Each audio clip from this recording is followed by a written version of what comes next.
Hare Krishna, Krishna Krishna, Hare Hare, Hare Ram, Ram Ram, Hare Hare, Hare Krishna, Krishna Krishna, Hare Hare, Hare Ram, Ram Ram, Hare Hare, Hare Krishna, Krishna Krishna, Hare Hare, Hare Ram, Ram Ram, Hare Hare. Please welcome to Shri Radha Govinda Temple. It's a beautiful morning today. Today, like they say, every good thing must end. We are also going to end the saptāha that we started 7 days before. All these 7 days, every ceremony that we did pertaining to this particular temple that Srila Prabhupada established in 1966.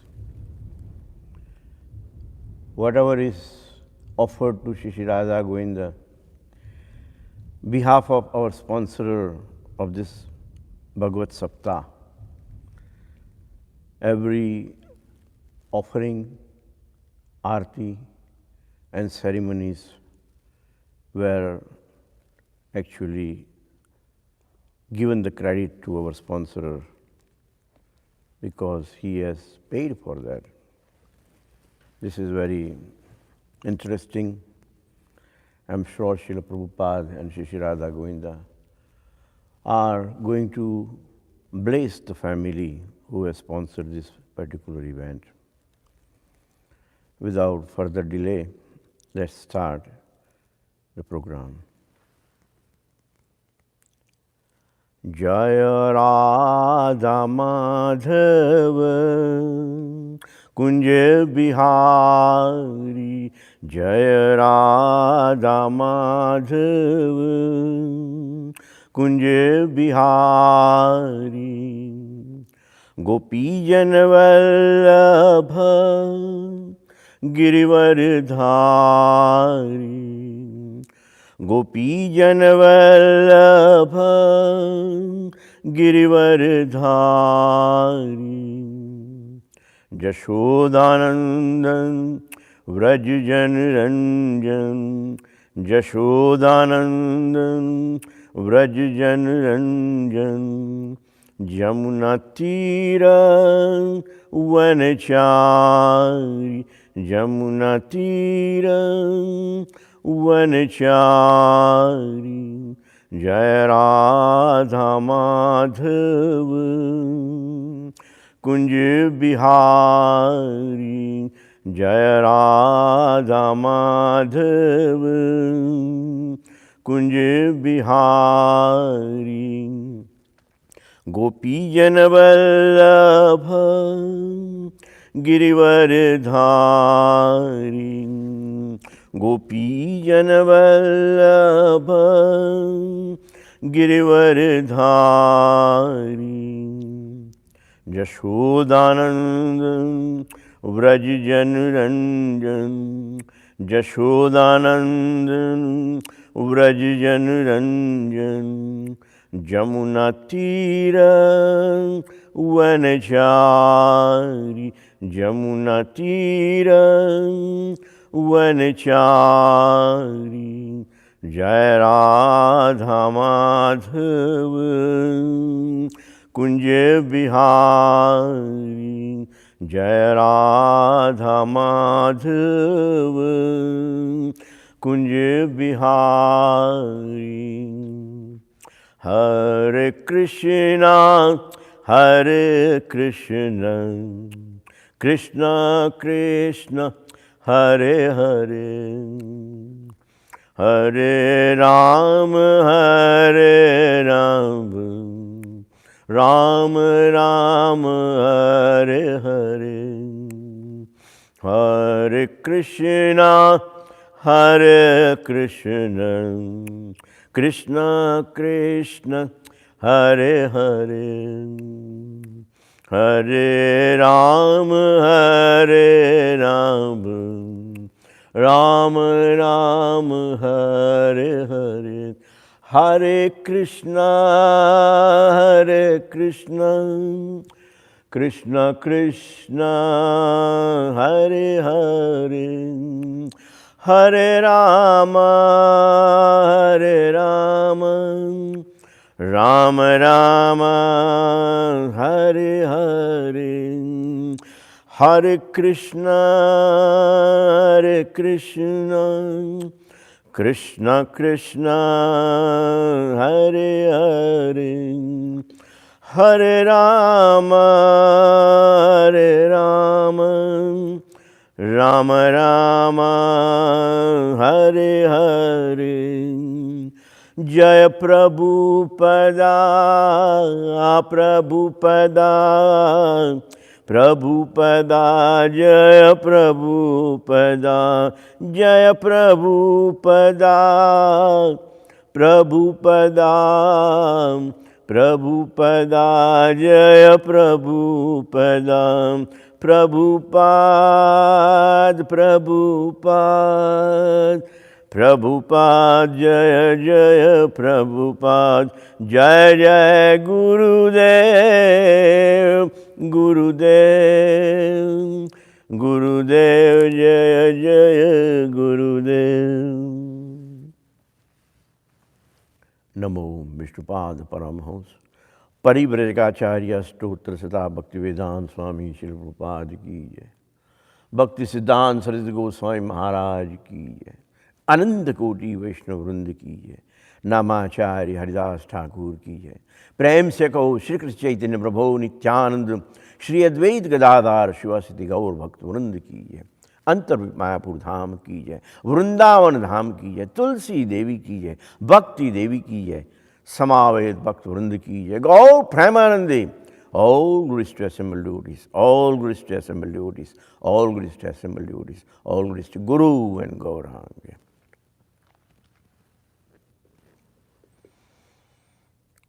Om Ajnanam Timirandasya Gnananjanashalakaya Chakshurunmilitam Yena Tasmai Shri Guruve Namah. Shri Chaitanya Manobhishtam Sthapitam Yena Bhutale Swayam Rupa Kadamayam Dadati Swapadantikam. Vandeham Shri Guru Shri Tupadakamalam Shri Gurun Vaishnavamsya Shri Rupam Sagrajatam Sagana Raghunatanvitam Tam Sajivam Sadvaitam Savadhutam Parijana Saitam Krishna Chaitanya Devam Shri Radha Krishna Padan Sagana Lalita Shri Vishakhanvitamsya. He Krishna Karuna Sindhu Dinabandho Jagatpate Gopesh Gopika Kantu Radha Kantu Namostute Tapta Kanchana Gaurangi Radhe Vrindavaneshwari Vrishubhanu Sute Devi Pranamami Hari Priye Vansha Kalpatarubhyascha Krupa Sindhubhyev cha Patitanam Pavanebhyo Vaishnavebhyo Namo Namah. Shri Krishna Chaitanya Prabho Nityanand Shri Advaita Gadadhar Shivasadi Gaur Bhakta Vrinda. Hare Krishna Krishna Krishna Hare Hare, Hare Rama Rama Rama Hare Hare. Om Namo Bhagavate Vasudevaya. Om Namo Bhagavate Vasudevaya. Om Namo Bhagavate Vasudevaya. Narayanam Namaskritya Naram Chaiva Narottamam Devim Saraswatim Vyasam Tato Jayamudiraye. नष्टप्रायेषु अभद्रेषु नित्यं भागवत सेवया भगवती उत्तमश्लोके भक्तिर्भवति नैष्ठिकी। निगमकल्पतरोगलितं फलं शुकमुखाद् मुखद्रव्यसंयुतं पिबत भागवतं रसमालयं मुहुरहो रसिका भुवि भावुका।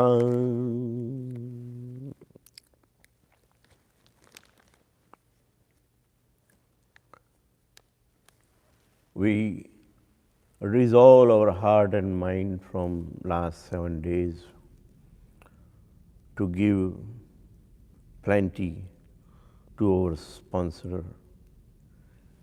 Shri Radha Govinda, like I said before, since last day, whatever we offered to him was behalf of our sponsor who sponsored this particular saptaha. So all the 7 days ceremony, including Govardhan Puja, and right after we finish, we are also having extension of this ceremony for the last day of ceremony, concluding this particular event, and we give credit to our sponsor who sponsored this Bhagavad-saptāha. So let's pray for their benefits. Sarvamargeshu nasteshu kalocha khaladharmini pashanda prachure loke Krishna eva gatir mama mlecha kranteshu desheshu papaka nilayeshu cha satpira vyagralokeshu Krishna eva gatir mama Gangadi tirthavaryeshu dustereva vruteshviha tirohitadi deveshu Krishna eva gatir mama ahankara vimudeshu satsu papanuvartishu labha pujartha yatneshu Krishna eva gatir mama aparignana nasteshu mantreshva vrata yogishu tirohitartha deveshu Krishna eva gatir mama nanavada vinasteshu sarvakarma vratadishu pashandeka prayatneshu Krishna eva gatir mama ajamiladi doshanam nashko nubhavestita Gnapitakhila-matmyaham Krishna eva gatir mama Prakruta sakala deva Ganitanandakam bruhat Purnanando haristasmat Krishna eva gatir mama Viveka dhairya bhaktadir Rahitasya visheshatah Papasaktasya dīnasya Krishna eva gatir mama Sarvasamartha sahitam Sarvatreva akhilarthkrutam Sharanasta samuddaram Krishna vigyapayamyaham Krishna shriyasmitam stotram ya patet Krishna sannidho tasya shrayo bhavet Krishna Krishna eva gatir mama. So we wish the final destination of our sponsor also be Lord Shri Krishna. Shri Krishna Govind Hare Murari, He Nath Narayana Vasudeva, Jive Pibasvat Murtamet Deva, Govind Damodara Madhaveti.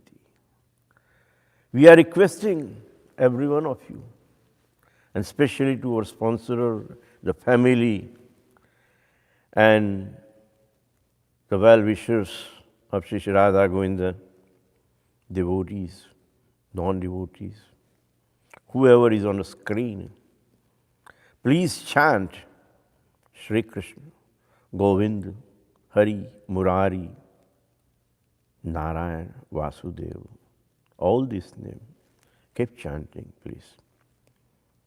Vikretu Kama Kilagopa Kanya Murari Padartha Chitta Vritti Dadjadikam Mahavoshad Vochat Govind Damodar Madhaveti. Here, in 10th canto is described that the gopis are trying to sell milk, yogurt, cheese, clarified butter, all those things that's required in every home. They have the pot of milk and yogurt and butter and everything over their head. And they were supposed to say what they are saying. Instead of that, they just forget their own business and what they are selling from their mouth. Instead of milk, yogurt, and butter, they chant Krishna, Govind, Hare, Murari. Anybody wants to buy Madhav, anybody wants to buy Narayan, anybody wants to buy Damodar. People are looking at them. But it's not their fault. They are focusing their heart and mind on Krishna. And that is why they are actually selling milk and yogurt and butter. But from their mouth, Krishna and Balaram, Narayan, Vasudeva is coming up. Gruhe gruhe gopavadu kadamba sarve militva samavapya yogam namani punyani pathandi nityam govinda damodara madhaveti. What happens here? A very different kind of culture and lifestyle is described here. That whenever there is a time after the lunch or before going to bed, whenever people get together, all they do is talk about Lord Shri Krishna. There is no any mundane talk whatsoever in Vrindavan, in Gokula. Sukheshanam nilay nijepi namani Vishnu pravadanti martya te nishchitam tanmayam brajanti govinda damodara madhaveti. And even people who are tired of work, those who are sick, those who just want to relax in their home while they are lying down on a sofa or on a bed or simply in particular asana. They don't waste time. Instead of just snoring, they keep chanting Govind Damodar Madhaveti. Jive sadevam bhajasundrani namani krishnasya manoharani samasta bhaktyarti vinashanani Govinda Damodar Madhaveti.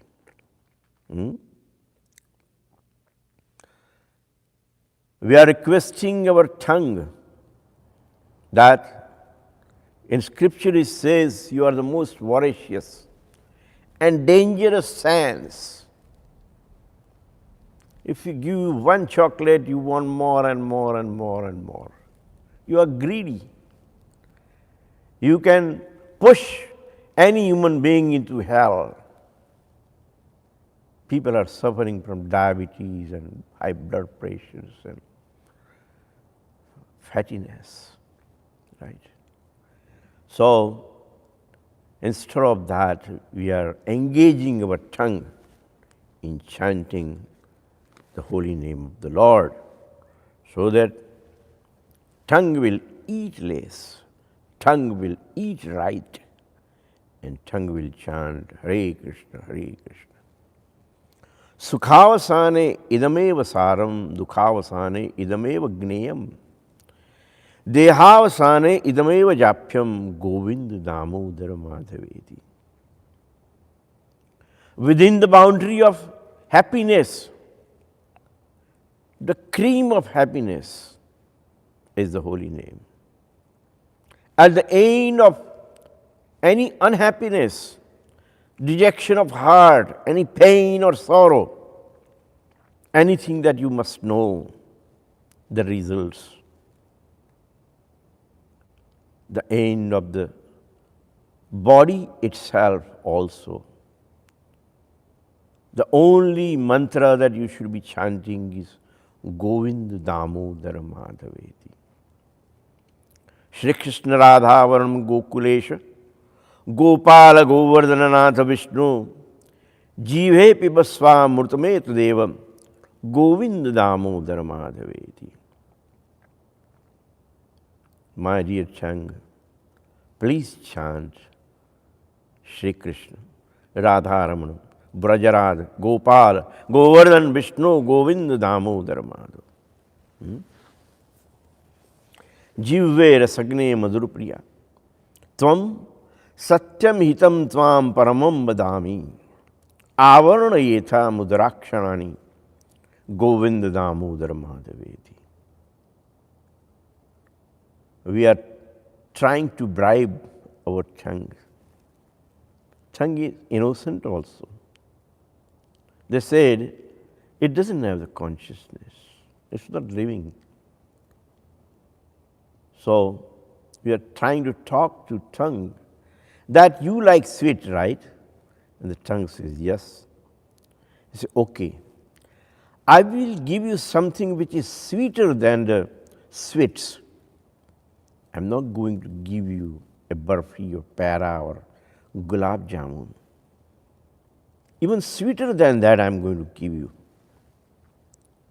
And tongue says, what is that? He said, take this. Chant the names of Krishna and try. You will find it much sweeter than any sweets that you have tasted in your life. So tongue is trying to chant those names.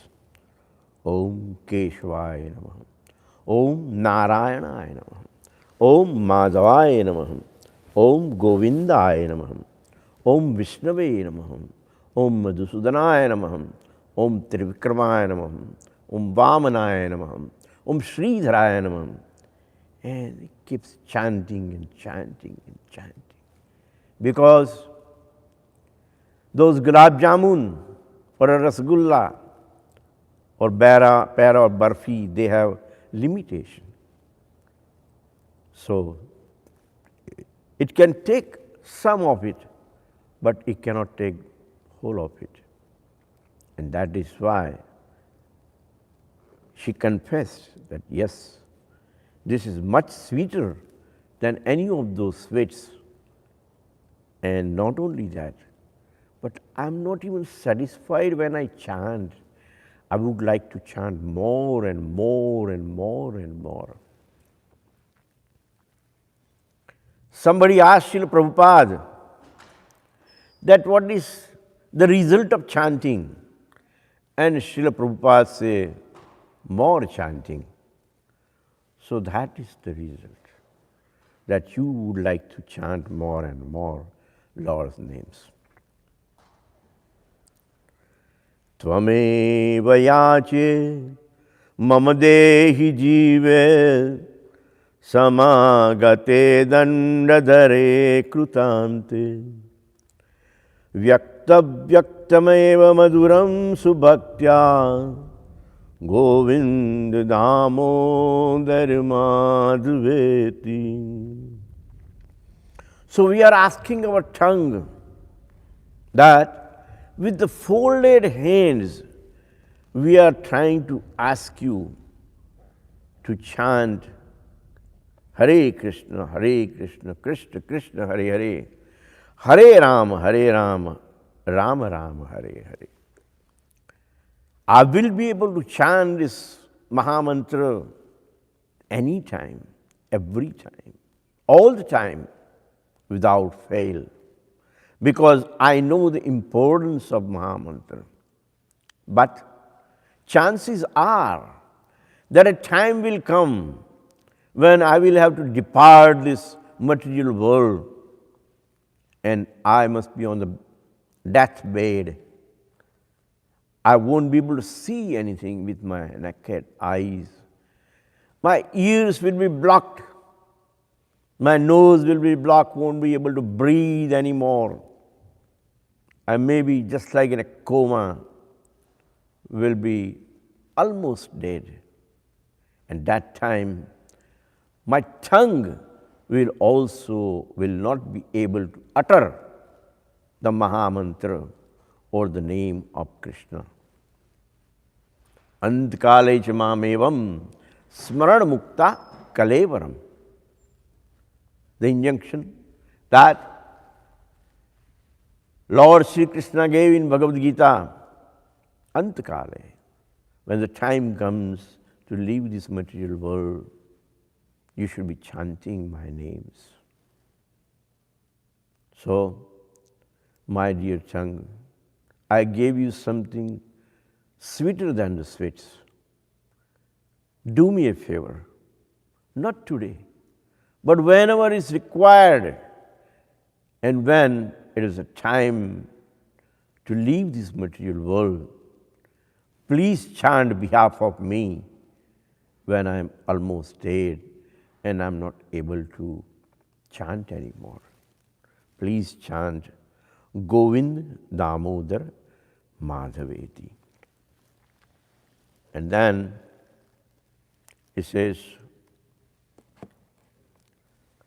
Adharam madhuram, badanam madhuram, nayanam madhuram, hasitam madhuram, hradayam madhuram, gamanam madhuram, madhuradipate, rakhilam madhuram, vachanam madhuram, charitam madhuram, vasanam madhuram, balitam madhuram, chalitam madhuram, brahmitam marudhuram, madhuradipate, rakhilam madhuram, venu madhuro, renu madhura, Pani madhura, pado madhura, nrutyam madhuram, sakhyam madhuram, madhuradipate rakhilam madhuram, geetam madhuram, pitam madhuram, bhuktam madhuram, suktam madhuram, rupam madhuram, tilakam madhuram, madhuradipate rakhilam madhuram, karanam madhuram, taranam madhuram, haranam madhuram, smaranam madhuram, vamitam madhuram, shamitam madhuram, Madhuradipate Rakhilam Madhuram. That's why the Vaishnavas, they always chant this particular bhajan all day or whenever they get chance, because it tells you a beautiful message that Krishna's face is sweet, his smile is sweet, his heart is sweet, his speech is sweet, his character is sweet, his dress is sweet, his flute is sweet, his dust is sweet, his dance is sweet, his company is sweet, his pitambar, the yellow garment is sweet, his tilak is sweet, his remembrance is sweet, his lips are sweet, eyes are sweet, ornaments are sweet, hands are sweet, legs are sweet, his songs are sweet, his ears are sweet, his hair is sweet, and his words are sweet. Just look at Shri Radha Govinda. Adharam madhuram, vadanam madhuram, nayanam Madhuram hasitam madhuram Hridayam madhuram Gamanam madhuram Madhuradipatera-khilam madhuram. So we keep praying again and again. O internal potency of Lord Sri Krishna, please engage us in the blissful service of the Lord. Om Bhadram Karnebihi Shriyam Devaha Bhadram Pashyimakshabhirya Jatraha Sthire Rangistustuastanubira Vashema Devhite Yadayuhi Samano Mantrasa Samiti Samani Samanam Manasa Chittamesham Samani Akutis Samana Radayani Vaham Samanam astuvo mano yatha vastu sahasati. Om asato ma sadagamaya tamaso ma jyotirgamaya mrutyoma mrutam gamaya sarve bhavantu sukinam sarve santu niramaya sarve bhadrani pashyantu ma kashtu papniyat. Om sahana avatu sahanau bhunaktu sahaviryam karavavai Tejasvinaditamastu mam vidvishavahe. Om Purnamadaha Purnamidam Purnat Purnamadhuchyate Purnasya Purnamadaya Purnameva Vashishyate. So throughout the day we'll be chanting this kind of prayers because today is a last day. And we have to make sure that the 7 days recitation of Śrīmad-Bhāgavatam is always remaining in our heart, in our memory. So, going back to Śrīmad-Bhāgavatam, little flashback which we already went through. Let's brush up on those subjects. Tata parikshata dveyavarya shikshya yathai sutya vikata kovida mahimma bhagavatasya shasa samadhishana Vipramada gunastatha.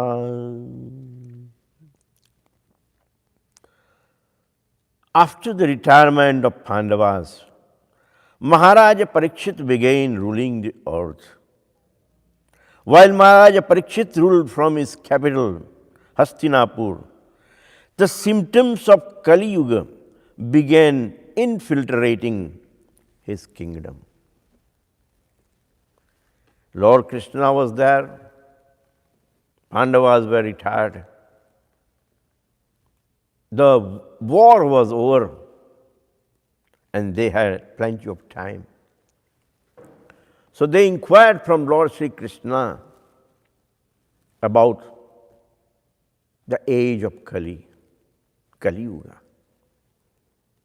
And they said, how do we recognize Krishna? It's a Kali Yuga. So he said, if you see anything unusual, come tomorrow.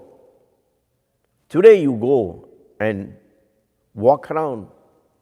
If you see something unusual, we'll discuss it tomorrow and we will define what a Kali is, what is Kali Yuga is. So, Yudhishthira came back next day, night time, when they had satsang with Lord Sri Krishna. And Yudhishthira said, Bhagavan, Lord Sri Krishna, you asked me to find something unusual. And I witnessed something unusual. Krishna says, what was that? He said, I saw an elephant with two heads and two trunks. He will eat from this trunk, he will also eat from this trunk. He will drink from this trunk, and the elephant will also drink from the other second trunk. Two heads and two trunks. Very unusual kind of animal I witnessed.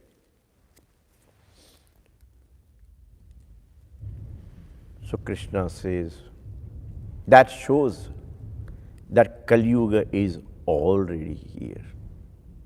Symptoms of Kali Yuga began infiltrating in our kingdom.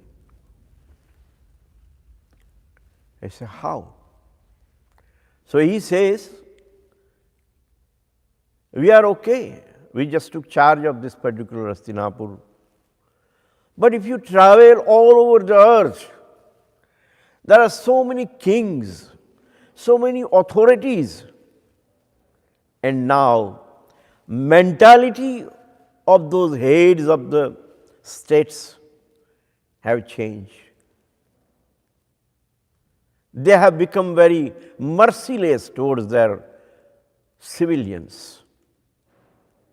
They want to eat from here, they want to eat from there. A poor farmer will be giving some money as a tax to the state, and they will also say, okay, what are you growing? So I'm growing sugar cane. So king say, well, 10% of the sugar cane you have to deposit to us. So before Kali Yuga, you pay little taxes, just like yesterday we mentioned about how Nanda Maharaja went to Mathura to pay taxes to Kamsa. It was okay. But now, two trunks, two heads. Right? Too many cooks spoil the broth. It's not just one head. This is the particular department, head of the department is this. This is the particular department, head of the department is this. And so many different divisions and departments and federal government, state government and city government and local governments, right? Private enterprises. And the middleman who is working very hard to put the mouth and hand together, is suffering, is taken away everything by the big bosses. So that's what it means. What you saw was one of the symptoms of Kali Yuga. And then Bhima was asked, did you see anything? He says, yes. I never saw the Buran before. Buran is a bird. Usually you find in Himalayas, not in the rest of the part of the India. But in Hastinapur, Bhima was able to see Buran. What a Buran is? Buran is non-vegetarian bird. If someone dies, goes and eats the body of the dead body, right person. He kills small little snakes and vultures. So, since it's not a very clean kind of bird, it's not supposed to chant Vedic mantras. Because Vedic mantras are designed for people who are pure in their mind, in their heart. They have to be non-violent. As per the scriptures, you cannot eat meat, you cannot drink, you cannot gamble, you cannot have illicit sex. These are the rules and regulations recommended, right? Instead of that, the bird is eating non-vegetarian all the time. And anytime you see the bird, you see a little piece of meat in its mouth. But at the same time, because it lived in Himalayas, it picked up, like a parrot is picking up what you speak. The sages, when they're chanting Purusha Sukta and all kind of mantras, the Buran bird picks up those mantras and then they try to chant. Om Tacham Yora Vrunimahe Gatum Yagyaya Gatum Yagnapate Devir Swastirastunam Urdvam Vigashu Bejajam Shanno Ashtudvipade Sham Chatuspade. Om Shanti Shanti Sushanti. The bird is chanting at the same time is killing and disrupting the peaceful world all around. No birds and no animals find themselves safe in presence of this bird. Right? It's attacking, disrupting the peaceful atmosphere. Bhima said, I witnessed this horrible thing. What does it mean? So he said, this shows that the priests in Kali Yuga are going to be like that. They will not be following the regulative principles. They will engage themselves in illicit sex. They will be eating meat. They will be eating and drinking something which is not offered to the Lord. And you are not supposed to eat that. The gambling, lying, cheating. Right? At the same time, they will engage themselves in a so-called devotional service. They will get a job, paid work at the temples. And they will engage themselves in karmakand activities. They will perform all kinds of Vedic rituals, but they themselves never ever follow. Satyam vada, dharmam chara, ahimsa paramo dharma. All these injunctions in Vedas, nothing to do with priests. It's just a vocabulary, just like in dictionary, all the words you can find. Similarly, in the mouth of a priest, you can find all kinds of things, auspicious injunctions, but they themselves never ever follow. This is what it means. And that's coming in this Kali Yuga. That's what Krishna said. And then ask Arjuna, did you see anything unusual? He says, yes. Actually, I could not find anything unusual until I really looked very in detail. So what was that? He says, one point in Hastinapur, out of the city, they have constructed 7 wells where you can fetch the water. That's the area well. All the women will walk with a pot over their head with a rope, and they will fetch the water from the well. Considering the population of Hastinapur, they have 7 of them. 6 of them are filled with water, no problem. But when I look into one of them, it was empty. No water whatsoever. The authority tried to dig more and more and more in the ground, but they could not find a drop of water even. So it looks like there is a well, but it's dry well. Doesn't have any function, cannot quench your thirst, cannot provide you a drop of water. Why? They said, Krishna says, this is also one of the symptoms of Kali Yuga.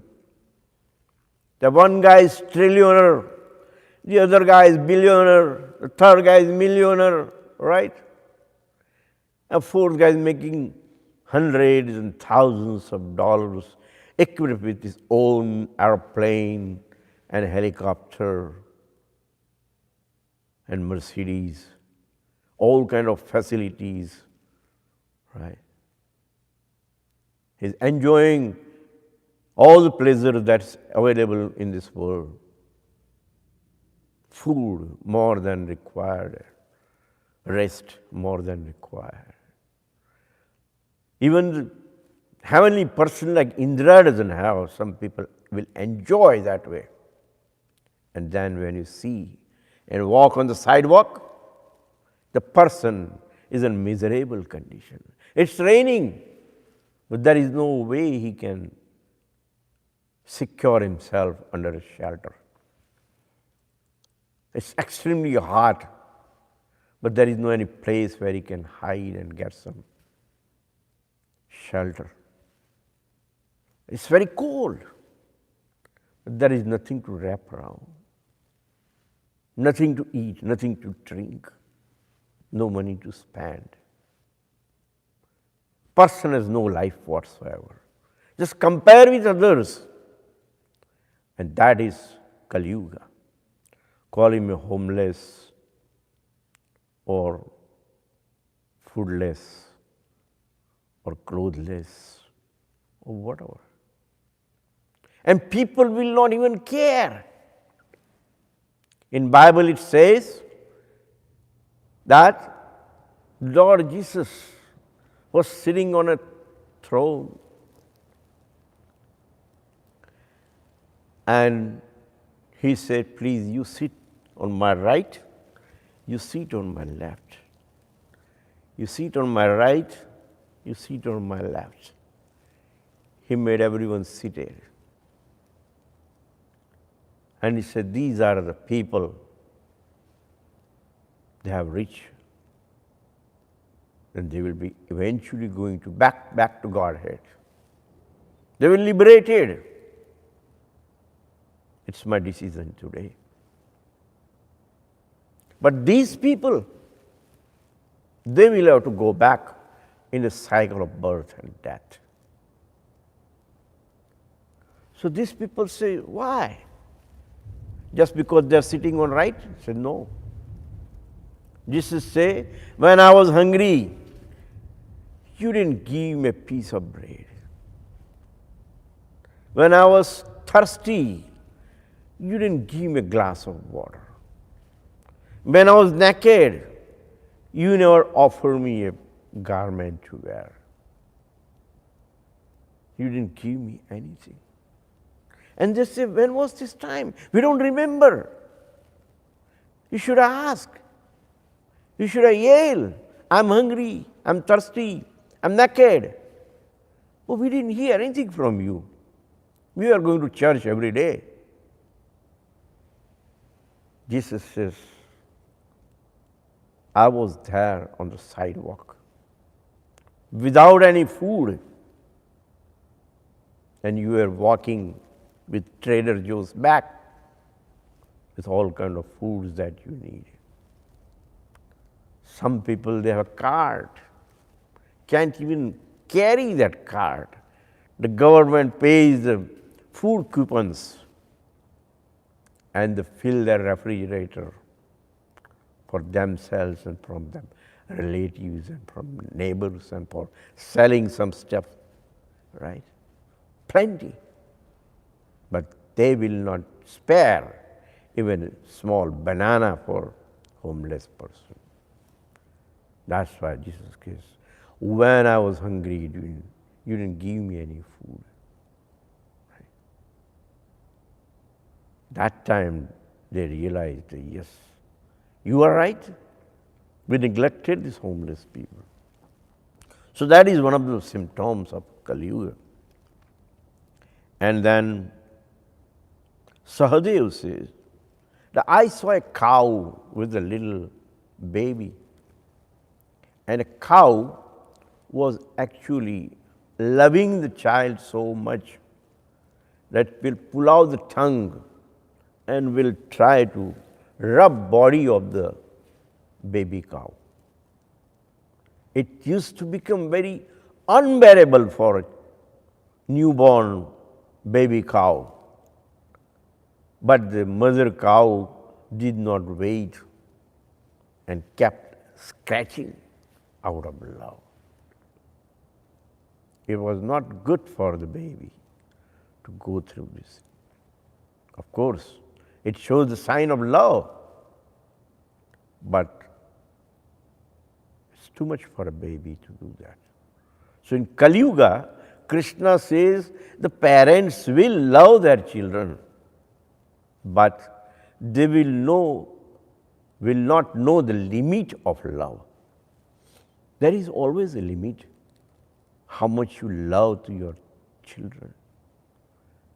He said in Kali Yuga, the parents will give so much to children that they will not know what to do with this money, what to do with these luxuries that they are provided.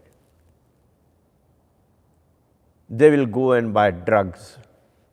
They will go and attend bars. They will drink and eat what is not edible. So, the love should be there, but there should be some judgment behind it, some discrimination behind it. Love in limit and try to make sure that they do not go out of the way and ruin their career, ruin their life. This is one of the symptoms. And finally, Nakul, he says, it's very interesting. At the same time, it was very scary. Krishna says, what was that? He says, I was just going out of the city and the mountain started, I saying, and from one mountain, there was huge roll or a rolling stone coming from the mountain. It was a round ball, right? A very heavy shila, very stone, piece of stone which was circular like a ball. And it was huge in size, and it was coming down this mountain. And as it was coming down, the speed was increasing, and it was banging against the rest of the caves and mountain stones and all that thing, and should break apart things and making loud noise. A lot of dust was, accumulated all over in the sky, and it was scary because when it comes down, it can crush the whole town. But what unusual thing I saw, that all of a sudden it stopped without no reason, no more movement. It's sloping, the rock is there, but doesn't come down anymore. And the people were surprised to see, what is that? What is that? What is the thing that stops that stone coming down? And they looked very closely, and they found a blade of grass. Single blade of grass is a very delicate thing, right? But still it was able to stop the rolling stone which was coming, killing everything. Krishna says, this is also one of the symptoms of Kali Yuga. That there are going to be all kinds of disasters and disease and unhappy incidents and everything, Padam padam vipadam. Unbearable life for a human being to live in this material world. But one thing, like a single blade of grass could stop the rolling stone. All the threefold miseries and anything that you can think of can be vanquished simply by chanting Hare Krishna mantra. That piece of blade of grass is nothing but your religion.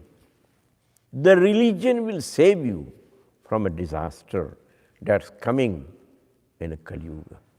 And that is the only virtue, good quality of Kali Yuga, the age of hypocrisy and quarrel.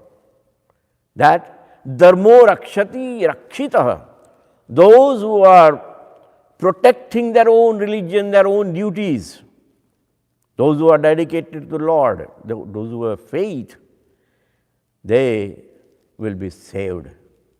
Others will be crushed under the weight of hypocrisy and quarrel. So, this is where it says that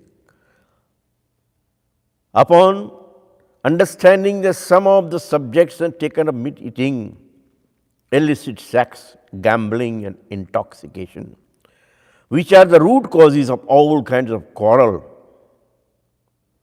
right? Meanwhile, wandering about in the form of a bull, dharma, the religion that we just talked about. The personality of religion came upon Bhumi, the goddess of the earth, who was in the form of a cow. With tears in her eyes and her bodily luster faded, she appeared to be like a mother that had lost her child. Upon seeing her in pitiable condition, Dharma inquired, "O good lady, what is the cause of your grief?" Right? So Dharma is in a form of a bull and Mother Earth is in a form of a cow. Are you unhappy because the general populace no longer follows the regulatory principles that govern eating, sleeping and mating, and thus perform such acts unrestrictedly? O Mother Earth, the Supreme Lord Shri Krishna had incarnated just to relieve your burden. Mother Earth, in the form of cow, replied, "O Dharma, Lord Krishna has now concluded his performance of transcendental pastimes upon the earth. And in his absence, the age of Kali has spreaded its influence everywhere. It is because of this that I am very aggrieved." While the Mother Earth and Dharma, the personality of religion, were thus conversing, Maharaja Parikshit arrived at the bank of river Saraswati. There he saw that the Shudra, wearing the dress of a king, was engaged in beating the cow and the bull with club. So, this particular personality mentioned here was beating, or who started beating the cow and the bull. That was Kali actually. But he was dressed up in royal costume. So people thought he's a king. He's the authority. He can do anything he wants to the civilians. The bull stood upon one leg. The bull was so terrified that his entire body trembled. The cow was very weak and distressed. With a deep, thunderous voice, Maharaja Parikshit immediately challenged the offender. "Who are you? You rogue? Are you trying to beat an innocent cow in a secluded place because Lord Krishna and Arjuna are now out of sight? For this offense, you deserve to be killed by me." Maharaja Parikshit then addressed the bull. In Satyuga, Your 4 legs were established by the practice of austerity, cleanliness, mercy, and truthfulness. Now, however, 3 of your legs have been broken due to rampant irreligion in the form of pride, lust for woman, and intoxication. You are standing on the last leg of truthfulness, and thus you somehow manage to still hobble along. Yet, since Kali is coral personified and thus flourished by deceit, he will also try to destroy your last remaining leg. What a pitiable condition. They already cut 3 legs, and the bull stood upon 1 leg, and now Kali wants to cut the 4th leg also. After addressing Dharma, Maharaja Parikshit took out his sharp sword to kill the miscreant. When Kali saw the seriousness of the king's intentions, he at once cast off his imitation royal dress and bowed down his head in surrender. So at this moment, the Kali is surrendering Parikshit Raja. O king, since you are the emperor of entire world, wherever I may go, I will see you with sword in hand, ready to punish me for my sinful activities.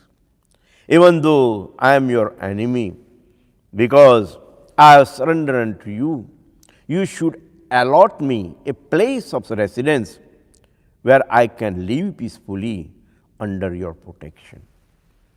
Since I have surrendered to you, you should be merciful and give me some place where I can stay.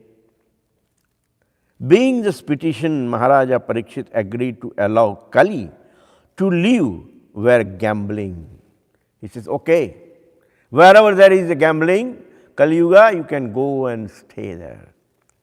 Intoxication in the bars and even in the kitchen top, wherever you see in sophisticated people's houses where there is all kind of drinks are taken, Kali can stay there.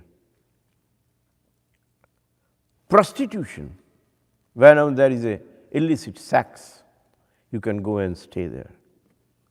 Animal slaughter, when they kill the cows and fish and all the pigs and all kind of animals and they eat meat, Kali can go and stay there. We are being deluded in. However, since such places practically did not exist within Maharaja Parikshit's kingdom, Kali felt cheated, and so he begged for something more. He says, what are you talking? We don't have bars. We are talking about when Parikshit Raja was ruling. The Kali had just entered Hastinapur. So he says, okay, but where are the bars? What are you talking? Where are the places of prostitution, gambling, casino, right? Meat eating, slaughterhouses. What are you talking? You're cheating me. It may be in future, which is now, right now. Every corner you go in New York City, you will find these places. Almost every house you go, sometimes you find. It's miserable. Sometimes I go and collect for Rath Yatra and I visit the apartment building. Some may give $5, some may go $1. That's okay. We take it for Radha Govinda, no problem. Give them the receipt.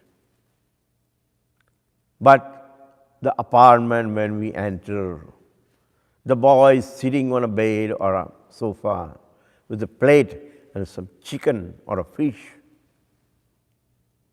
in the plate, eating while watching television. This really disturbs. Sophisticated people, they call themselves devotees, they call themselves the sponsors, the donors, but in their homes they don't follow the religion. So, however, since such places practically didn't exist within Maharaja Parikshit's kingdom, Kali felt cheated, and so he begged for something more. In response, Maharaja Parikshit finally agreed that he could live where gold was being kept. For in such places, there is invariably falsity, intoxication, lust, envy, and enmity. So he says, go and decide where the goal is. And you will see person who can afford this illicit activities, they must have good position, they must have money, they must have gold. And that's where Kali started living. Once while giving chase to deer in the forest, Maharaja Parikshit became very tired, hungry and thirsty. He came to the ashram of a well-known rishi named Shamika. Shamika Rishi's senses, breath, mind and intelligence were restrained from external perception due to being situated in trance. As we discussed before, this is not easy to achieve this kind of stage in yoga system. You have to follow all the principles that we discuss about. Yam, Niyam, Asana, Pranayam, Dhyan, Dharana, Samadhi. When you do that, then you come to stage of trance. Maharaja Parikshit requested some water, for his mouth was extremely parched because of thirst. When the sage did not even reply to his request, Maharaja Parikshit immediately became very angry due to feeling highly neglected and offended. Thus, it must be assumed that such behavior was ordained by the Supreme Lord. While leaving the cottage in a fit of rage, Maharaja Parikshit happened to see a dead snake lying near the door. After picking it up with the end of the bow, the king placed it as a garland around Shamik Rishi's neck and then quickly departed for Hastinapura. Shamik Rishi had a young son named Shringi. The Shringi heard about how his father had been insulted by the king. Satu brahmarusheranse gata sumuragam rusha vinirgachana dhanushkotya nidaya purumagata. Shringi then cursed Maharaja Parikshit. On the 7th day from today, Takshaka will bite this most wretched descendant of his dynasty because he has broken the rules of etiquette by insulting my father. Iti langita maryadam takshaka saptame ani daunshayati smaklarangam chodito me tadruvam. When Shamik Rishi heard about how the king had been cursed, he became highly mortified. News of his imminent death due to Shringi's curse reached Maharaja Parikshit. Sasadu mena nachirena takshaka nalam prasaktasya vikriti karanam. Shamik Rishi had sent a message to inform the king of the irrevocable curse so that he might properly prepare himself for going back to Godhead. Maharaja Parikshit took it as a good opportunity to become indifferent toward all material things, which is in mind, he first of all handed over his kingdom to his son. Then he sat down firmly on the banks of Yamuna. Sukhopavishtesha datteshu bhuyah kruta pranamah swachikirsitam yata. Maharaja Parikshit soon became surrounded by Narada Muni, Srila Vyasadeva, Bhrigu Rishi, Vasishtha, Parashar, Atri, Vishwamitra, Angira, Parshurama, Bharadwaja, Gautama, Chavana, Shardan, Utatya, Maitreya, Aurora, as well as numerous other rishis and great kings. After all had been comfortably seated, Maharaja Parikshit stood before the assembled sages with folded hands and said, "The Supreme Lord, who is the Supreme Controller, has kindly overtaken me in the form of a Brahmana's curse. The Lord has done this out of his causeless mercy, for I had become too attached to family life and royal opulence. O Brahmanas, please accept me as a completely surrendered soul, for I have already taken the lotus feet of Lord into my heart. Let Takshaka bite me at once, if it to be so ordained, for my only desire is that you continue speaking about the glories of the Supreme Lord, Lord Sri Vishnu. I offer my obeisances unto all of you, and I pray that if I have to be born again within this material world, my attachment for Lord Krishna will remain intact, and I may have the association of the devotees. I have come here to sit down and fast until death, and so I beg you to instruct me for my highest welfare."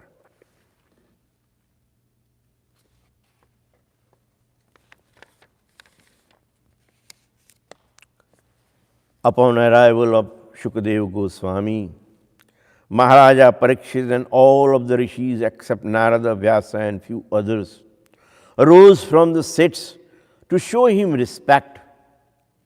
After bowing down to offer his respects, Maharaja Parikshit stood up with folded hands and inquired from Shukadeva Goswami with sweet words. Tatra bhavanam bhagavan vyasa putro yadichya gamatamano napeksha alakshalingo nijalabatusto vrutascha baleravadhuta vesha adaprushami sansiddhi yoganam paramam gurum purusyeha yatkaryam mriyamanasya sarvatha. You are the spiritual master of the great sages and devotees. And so I beg you to explain to us the path of perfection for all persons, and especially for those who are about to die. Shukadeva Goswami replied, "My dear king, your question is glorious because it is very beneficial for all kinds of people.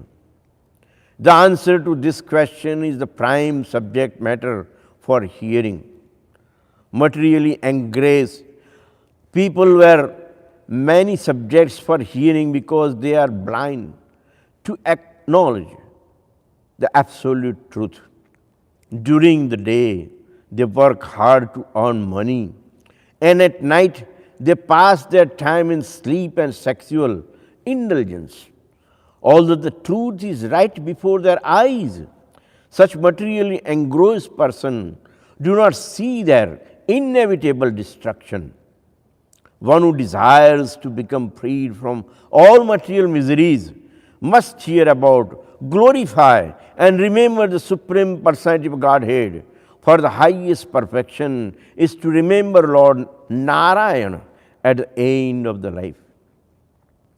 I will now recite Śrīmad-Bhāgavatam for the chanting of the holy name and glories of the Lord is the doubtless and fearless means of spiritual success. My dear King, you are most fortunate because you have 7 days to prepare yourself to death. At the end of the life, one must be bold enough to fearlessly cut off all attachments to the material body and all desires that pertain to it. So, this is the reason why we are reading this particular Śrīmad-Bhāgavatam for 7 days.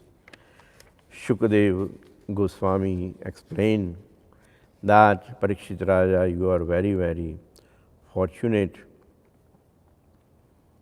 and still you have 7 days, and during that 7 days, I am going to speak from Śrīmad-Bhāgavatam, and that will remind you the Supreme Personality of Godhead, which at the time of the death, Antakale mamevam smarana mukta kalevaram. So when you leave your body and when you think of Lord Sri Krishna, according to Krishna, he has promised in Bhagavad-gītā that person who is thinking of me at the time of death will definitely come back to me. He will go back to Godhead without going through the cycle of birth and death. So, this is the conclusion. Kechid vadanti dhanahīna jano janagya. Kechid vadanti gunahīna jano jaganya. Vyaso vadatya khila ved purana vigno Narayana smaranahīna jano jaganya. Maharishi Vedvyas says that a lot of people believe that people are miserable, unhappy, filled with dejection in their hearts because they don't have money. Only poor people suffer in this world. That's what the conclusion is for some of them. Kechid vadanti gunahin jano jaganya. Others says, well, even if you have money, but you do not have good qualities, then naturally you will commit mistakes, and that way you will suffer in this material world. And then Maharishi Vyas says, actually, it's not the money or it's not the qualities of the people.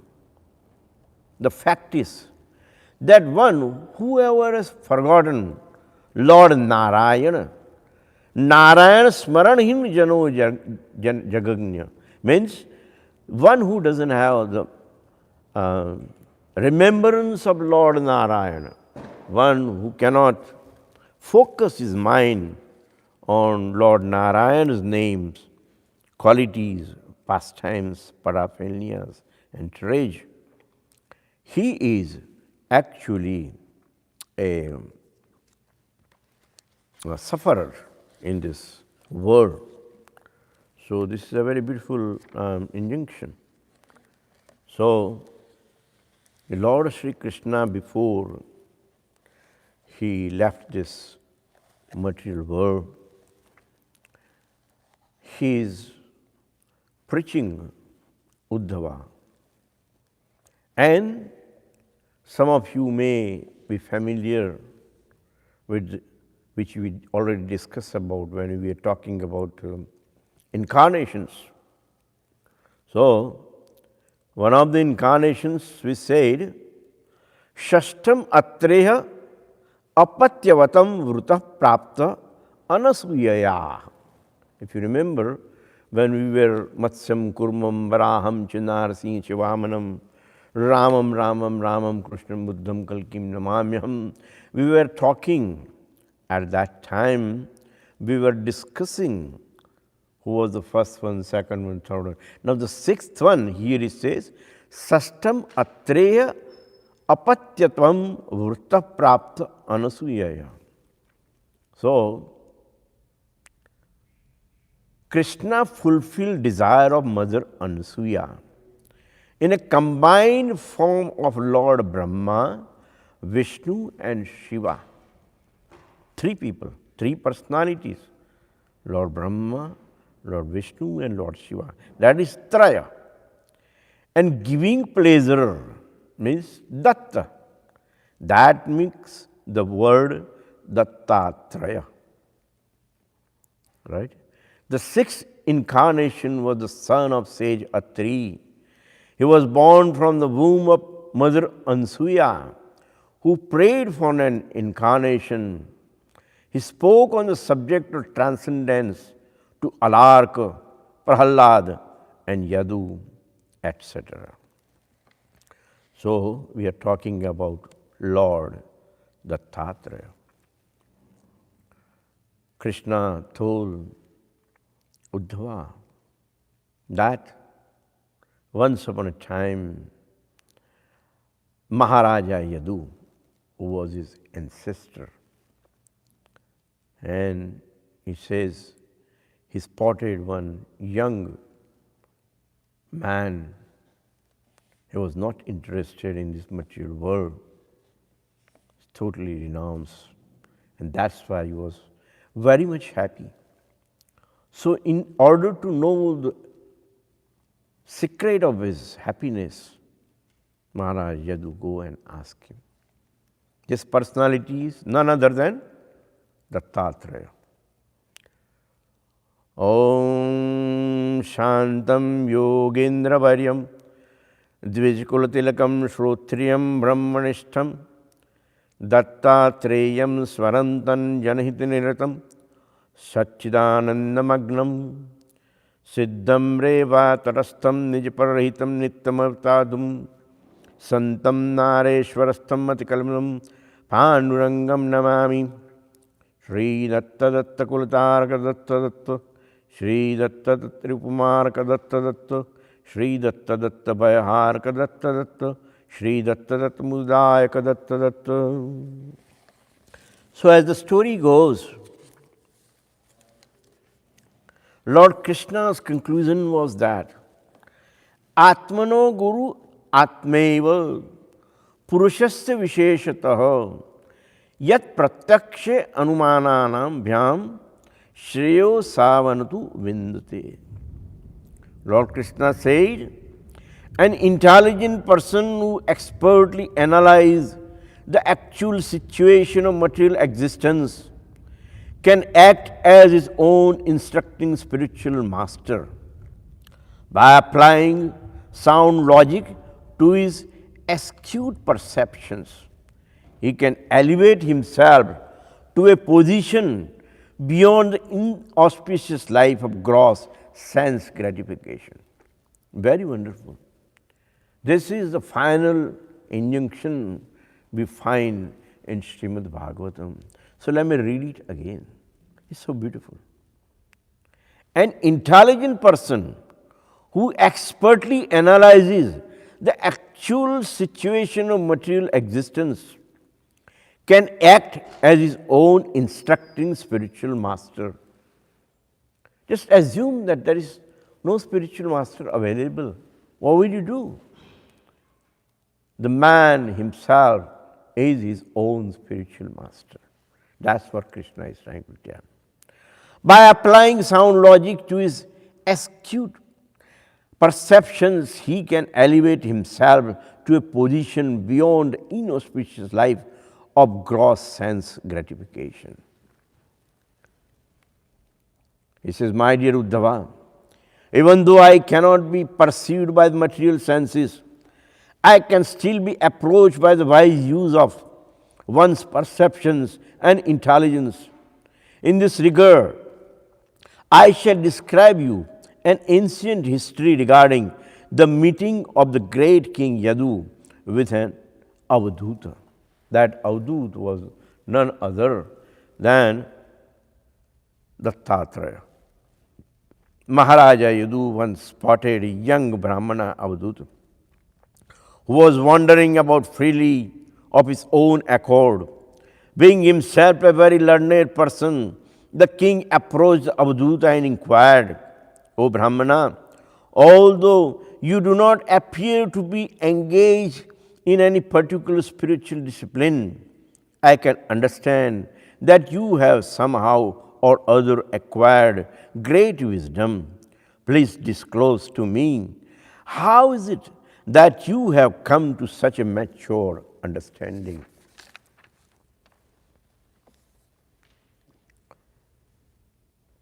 O Brahmana, you wander about alone, avoiding all kinds of material enjoyment. Please tell me, what causes you to feel such great ecstasy within yourself? The Brahmana Avadhuta replied, O king, I took shelter of 24 gurus, and after gaining great wisdom from them, I now wander around in a liberated condition. The Avadhuta proceeded to describe his 24 spiritual masters. So, as you know, some of those spiritual masters, just by our own experience, sometimes there is a light, you see some flying like a butterfly, moths, they come and they touch the bulb because they like the form, the effulgence which is reflected in their eyes. They are attracted. Similarly, what they don't realize, that if there is a burning lamp, like right now we have this Damodar month, and if somebody wants to offer a ghee lamp, we will bring a candle, light up the candle. From one candle we light up other ghee lamps, and they offer arati to Lord Damodar. But if the moth doesn't understand that this is a burning light and it can burn its feathers, then it will drop itself inside and kill itself, right? That is dangerous for them. And that is why what we need to enjoy through the form of a thing is a sense gratification. Eyes would like to see, right? And if we quench the desire of the eyes, then it's possible that may fall into the burning fire and keep ourselves dying, or without, at least find ourselves without any wings, because wings are going to burn in the fire. So that is like one thing. We have so many senses. For example, nose. The little bumble or bee likes to smell something, and it goes into the lotus. The lotus has a beautiful fragrance, and it spends the whole day there. The nature of the lotus is it's opening throughout the day, but as soon as the sun is sinking in the west, at that time the lotus starts closing. When the lotus starts closing upon the bee doesn't care, because it's still involved in smelling the beautiful fragrance from the lotus. Ultimately, it gets trapped into the lotus flower, and then finally it's like a prison. The lotus flower is closing on it and cannot come out. So this is the situation of everyone. The scripture says, Ratrir Gamishyati Bhavishyati Suprabhadam Baswan Udeshasi Hasishyasi Pankaj Shrihi Itham vicharayati koshgate dvirepe ha hanta hant nalinim gajujjahar. The bee, a bumblebee inside, thinks, one which is trapped in the prison of the lotus, thinks that Ratrir Gamishyati, yes, nothing to worry about. Sun has set and now the night has started. But eventually in 12 hours, the Ratri will go away, the night will pass by. Bhavishyati Suprabhatam, and then sun will rise and morning will come. Hasishyasi Pankajashri, and as per the schedule, the lotus flower will open it up, right? Because that's the nature. As soon as the sun strikes upon lotus flower, the lotus flower which is closed will start opening during morning. So, Ratrir Gamishyati Bhavishyati Suprabhatam Bhasyan Udeshyasi Hasishyasi Pankajashri. It's not using the word, this is Sanskrit, beautiful language. That's why they say the lotus is smiling. Just like when we smile, our face, our lips, and the whole scenario is just full of joy. Similarly, lotus is actually laughing, lotus is actually smiling when it sees the sun and it's opening up. Itham vicharayati koshagate dvirepe. Thus, thinking in this fashion, ha hanta hant nalinim gajujjahara. What happens that an elephant comes and he picks up that particular lotus flower where this particular moth or particular bumblebee is trapped inside. It picks up that with its trunk, like elephant, and then is uprooting from the roots, throws in the sky and steps on it, and the bee dies. Was dreaming, nothing serious about it. But who did this? If it was not quenching its thirst of smelling and trying to satisfy sense gratification, this will not happen. Yes, you can smell, but once you know that lotus is closing on you, it's time to get out of there. So people have no control on their senses and they keep enjoying that. So when Dattatreya saw this, he considered this incident as his spiritual master. He doesn't need any spiritual master from outside. What he sees, he does that. Other example is a fish. There is a steel wire, sharp, and at the end of the needle, they put a little bait and they throw the line into the ocean or in the reservoir or pond or where there is plenty water, river or whatever. And the fish sees the bait is actually hooked on the hook, but it's still alive. That's why the bait is living and trying to move like this. So when fish sees that, it's attracted by food. Fish wants to eat. So it's traveling towards, the back of that worm, which is hanging on the hook. And then the fish is biting that hook. As soon as it's biting, the hook is actually catching the fish. And then the person is feeling little weight at the other end of the line and he knows he has got a fish. So he starts reeling the fishing rod and that's the end of the fish. So this is another way Avadhuta say, I learned that one should not be actually attracted towards the taste part of it. And that's why when we take prasadam, it could be a breakfast or a lunch or a supper or a dinner or dessert or anything you want to drink and eat. We first offer it to Krishna. And then we chant a prayer and we remind ourselves that how dangerous this game of a tongue.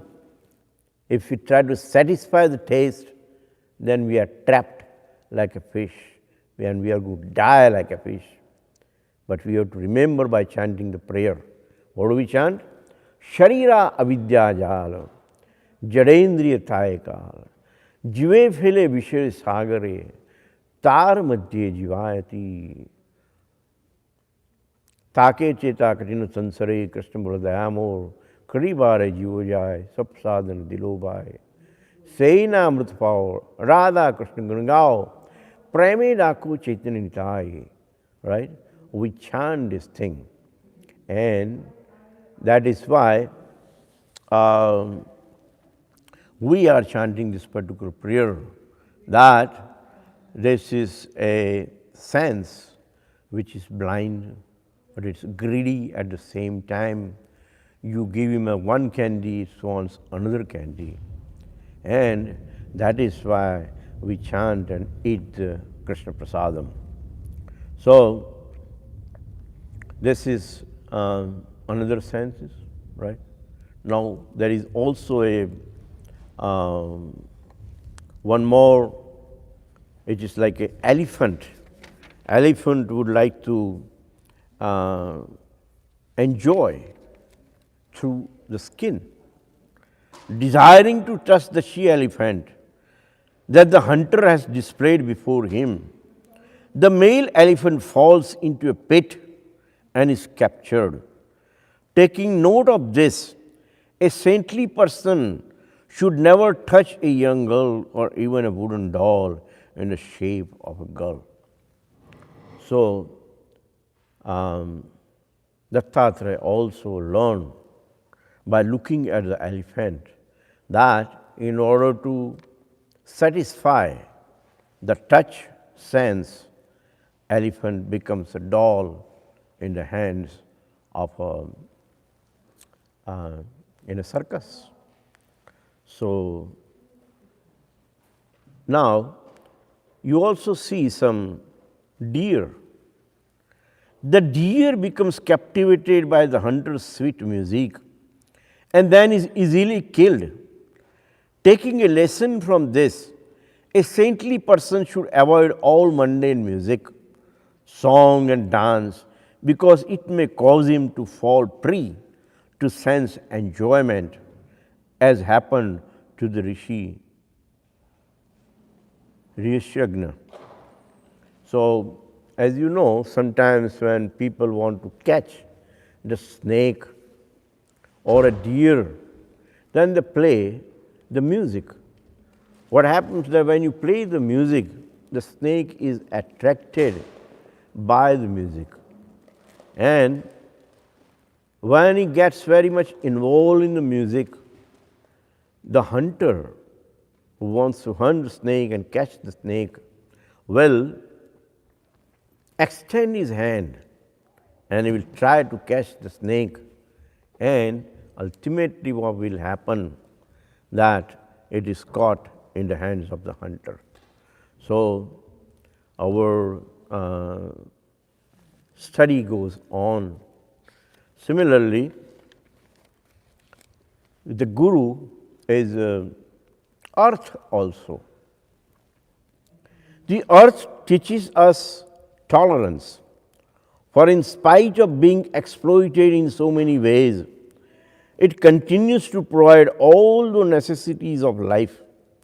The mountains and trees on the earth's surface appear to make service unto others the sole reason for the existence. A sober person, even when greatly harassed, should not become distracted from his chosen path.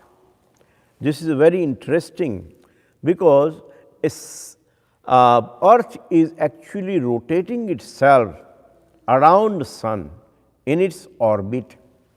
Now, this particular subject or this particular book was written 5,000 years back. Even the Vedic philosophy is even older than that, more than 5,000. But that time, the person who wrote this mantra, he proved that the earth is moving in its orbit.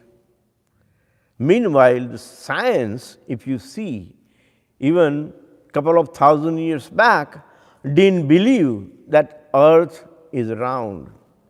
The earth is moving. The earth is rotating around the sun. And earth as an orbit.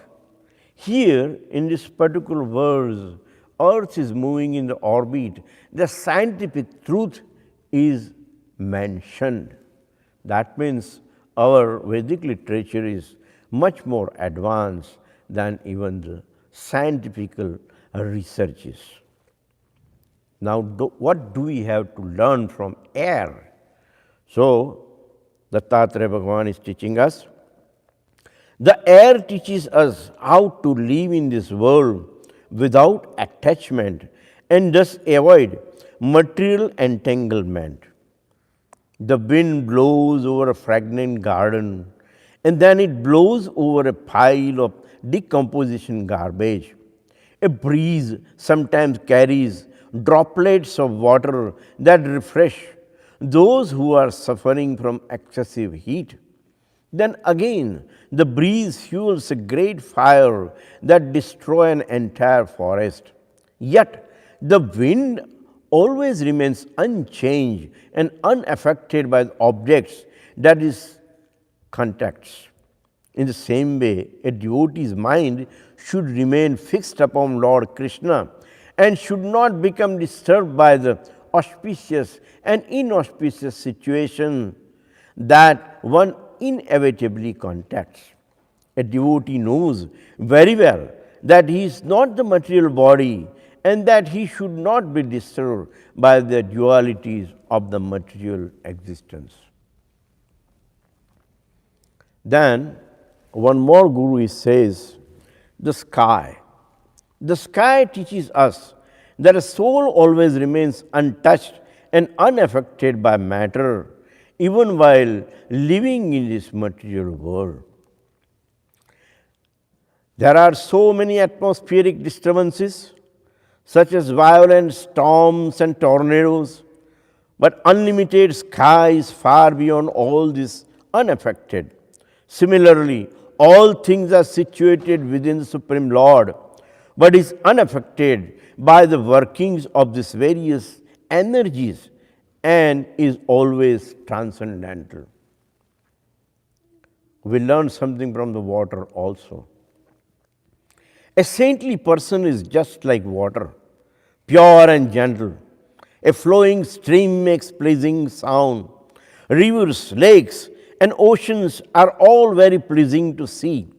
Similarly, a pure devotee is most pleasing to see. His talks are very attractive and his association is very purifying.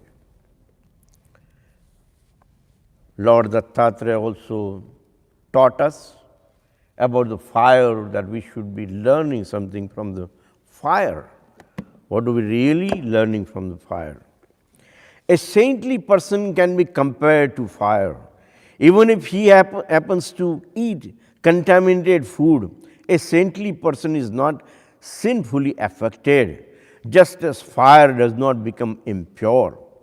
Even while burning filthy things, fire can act very powerfully, and thus it should be handled very carefully. A saintly person have also become very powerful as a result of the austerities that he has performed, and thus he should also be treated very respectfully. Fire is sometimes manifest and sometimes it remains concealed.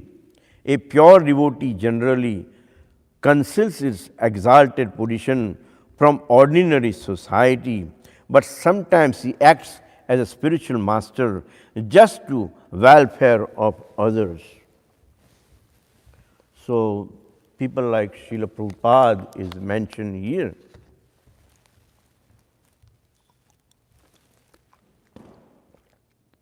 That fire sometimes manifests and sometimes it remains concealed.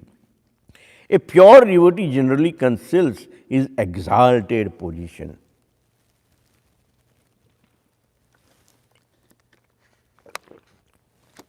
Srila Prabhupada came to America in 1965, and in 11 years, he has translated all these books that you see next to me, all the books that you see behind me, and there are hundreds of books up there in our library. All these scriptures that is translated for our benefit. But nobody knew that is the ocean of knowledge. Even his close associates in his own sampradaya, Gaudiya sampradaya, his own disciples sometimes could not understand the depth of his knowledge. But now, whatever he did, only in 11 years, not only is produced, printed, and all these books are in every hotel and motel, in every house, in every town and village, but also he opened 108 temples like this. This used to be the first temple. But if you travel all over the world, in every country you will find International Society of Krishna Conscious Temple is always there. And that's the magic of Prabhupada, that nobody was able to actually know the depth of his knowledge and endeavors. Now you also have to learn from the sun. The sun evaporates water from the surface of the earth and then later on returns it in the form of rain. Similarly, a devotee takes many things from the Lord's material nature and then returns them as offerings in devotional service. The sun is reflected on numerous shiny surfaces, and to the foolish observer, it may appear to have become divided into many. Factually, the sun is one, and similarly, the absolute truth is undivided, although expanding in various ways. Then, we have to also learn from a bird like a pigeon. The human form of life gives one the opportunity to ultimate liberation. But if, like the foolish pigeon, one simply dedicates himself to family life, then he is just like someone who climbs to a very high place simply to stumble and fall.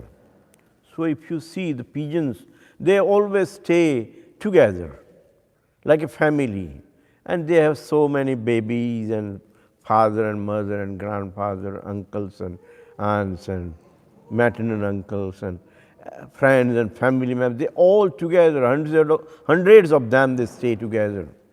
So some people are also very much attached to family life. But then ultimately what happens, that they don't enjoy the spiritual life. Either you enjoy material life and be with the family and spend the time with them, materially motivated, or you become a spiritual person, chant Hare Krishna and be happy, and your life will be sublime. But choice is yours. Now the python. A saintly person not work much for bodily maintenance. What happens that if python is a huge kind of a creature and it just keeps the mouth open. Like we just yesterday, we were studying the story of Aghasura. Aghasura was a gigantic python, 13 kilometers long python. And it will open its mouth like that. And Krishna, Balaram, all the cows, all the cowherd man and woman, and everybody is entering, right, in company of Krishna. And python swallowed everyone. So it was a fearful situation. Until Krishna, he expanded himself in the body of python. So what happened, they're like a balloon. Python has a body and a body has a limitation. So it could actually blow the body up to a certain extent. But Krishna is a Yogeshwar. So out of Manima Siddhi, he practically became like a huge mountain within the body of a python, and the python burst open from the opening of his head and it died. The Aghasura was killed. He was actually liberated by Lord Sri Krishna in this fashion. So Lord Dattatreya says that you have to also learn from python. Now, that is a story of a prostitute, and her name was Pingala. And she was looking for someone who will be attracted to her and pay some price. She can give them the company throughout the night. But she waited and waited and waited and waited. But she could not find a client. So this Avadhut, he asked, why you are crying? He says, well, I have been depending on my business. I am a prostitute. But the whole day passed and there is no one who can afford me. No one is attracted by me. So the Avadhut taught him that this is not the right kind of business for you. First of all, begin with, you should not be doing this thing. And you should be surrendering to Krishna rather than surrendering to the world. So forget about the world, forget about the clients, depend on Krishna. So this way, feeling disgusted with her life, Pingala gave up all the hopes of material happiness. Having made up her mind in the way, Pingala gave up her anxiety and then peacefully surrender herself to Lord Sri Krishna. So that is also one of the spiritual masters. And then also they learn it from the arrow maker. There was once an arrow maker one day, as he was absorbed in the task of making a straight arrow, he did not even notice that the king had passed nearby. When one has fixed his mind upon the Supreme Lord, then his mind becomes fully controlled and detached from the material dualities. So we have certain rules. When you see a spiritual master, you are supposed to get up from your seat and bend down. You should fall like a rod and pay him obeisances, dandavat pranam. But if you don't do that, then what happens that you are breaking the law, it's offensive. So when you see a king, you should stop anything that you are doing and you should pay obeisances to the king. But in this case of arrow maker, he wanted to build the arrow straight. And that's why he was so much focused on making this arrow that king passed by, but he did not notice. So the soldiers came and say, how can you do this? You are offensive. So what offense?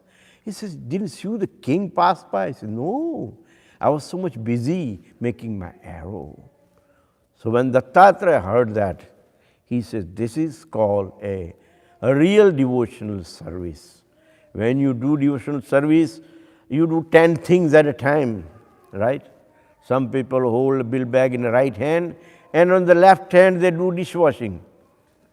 That means you are not focusing on Krishna. You are focusing on dishwashing, right? So that's why Dattatreya says, learn something from the arrow maker. And then spider. The spider manifests thread from its mouth. He then builds his web with it, and at last he withdraws it. In a similar way, the Supreme Lord manifests the cosmos by expanding its potency from within himself, maintains it for some time, and then withdraws it within himself. The Supreme Lord is one without a second. He creates this universe without any assistance, for he is the reservoir of all potencies.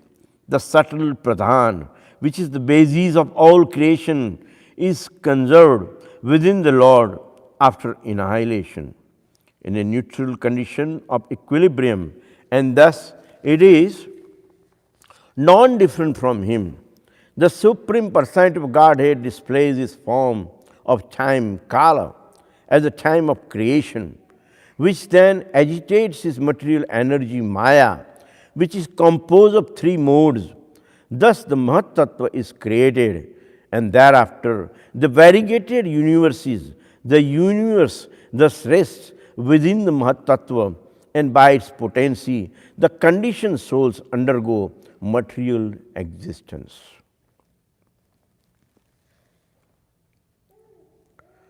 The wasp. This example is given in our scriptures many times. Let's see, it's very important example given by Dattatreya. A large wasp once captured in a weaker insect and held it captive within his hive. Being overwhelmed by fear, the insect constantly meditated upon the captor, so that his consciousness became wasp-like.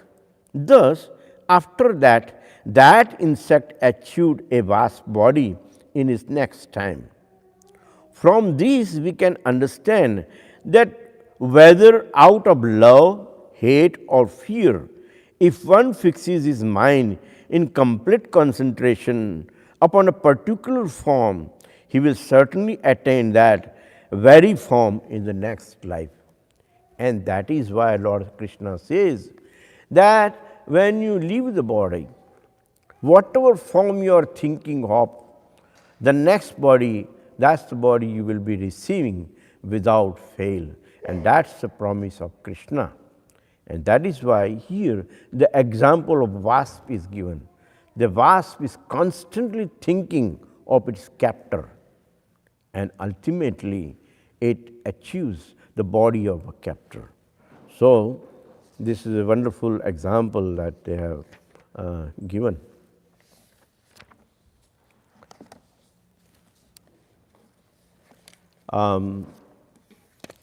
We said that etadva katitam vipra katinoyoru kramanah mahatmyam vasudevasya sarva ashubha vinashanam.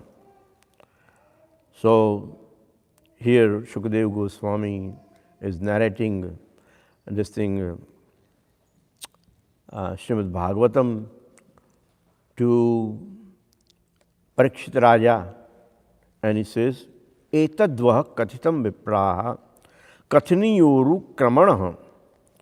I have told you the very important pastimes of Lord Shri Krishna, which you should be thinking all the time.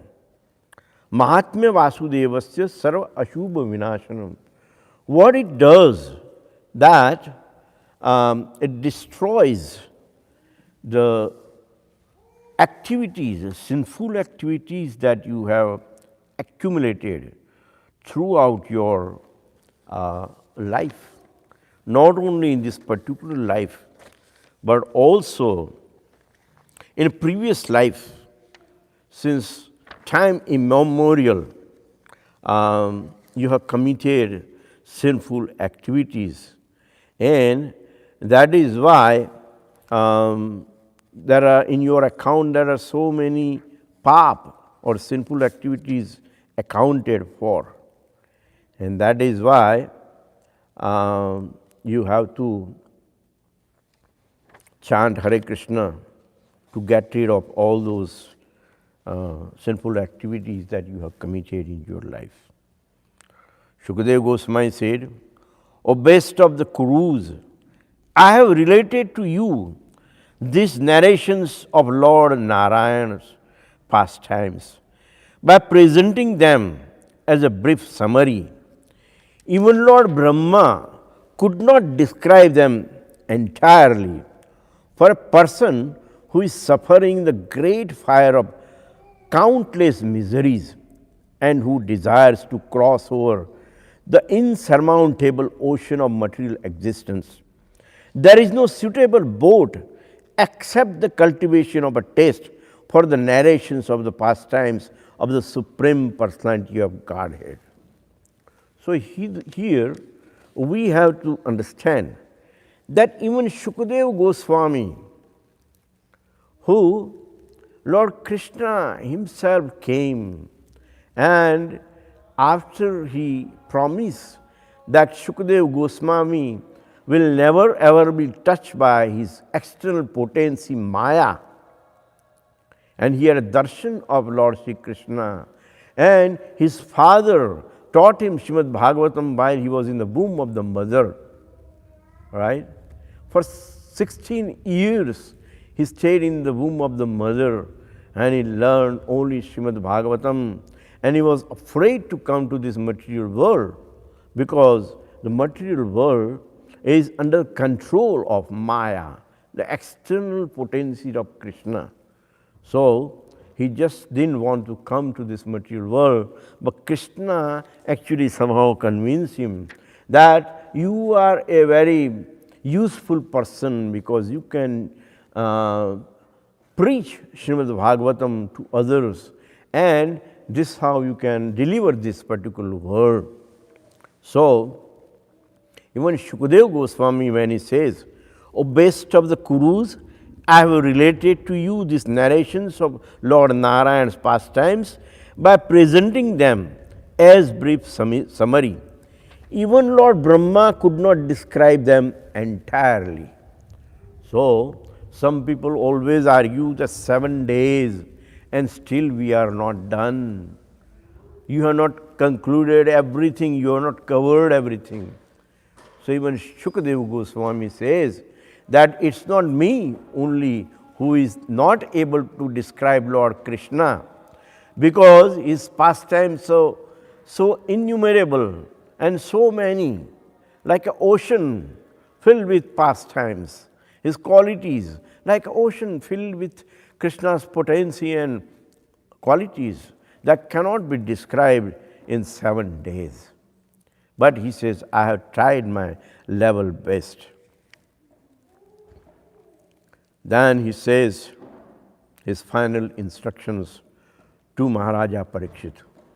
Shukadeva Goswami said, this Śrīmad-Bhāgavatam has described the Supreme Lord of all the beings, Lord Hari, from whose satisfaction Brahma is born and from whose anger Rudra is born. It's a beautiful description here. When Lord is satisfied, Brahma is born. When Lord is angry, Rudra is born.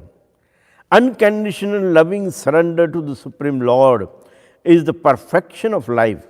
And to make us convinced of this fact is exclusive purpose of this narration.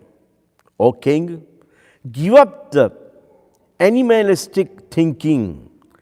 Now, when I'm reading this, it is not only for Parikshit Raja.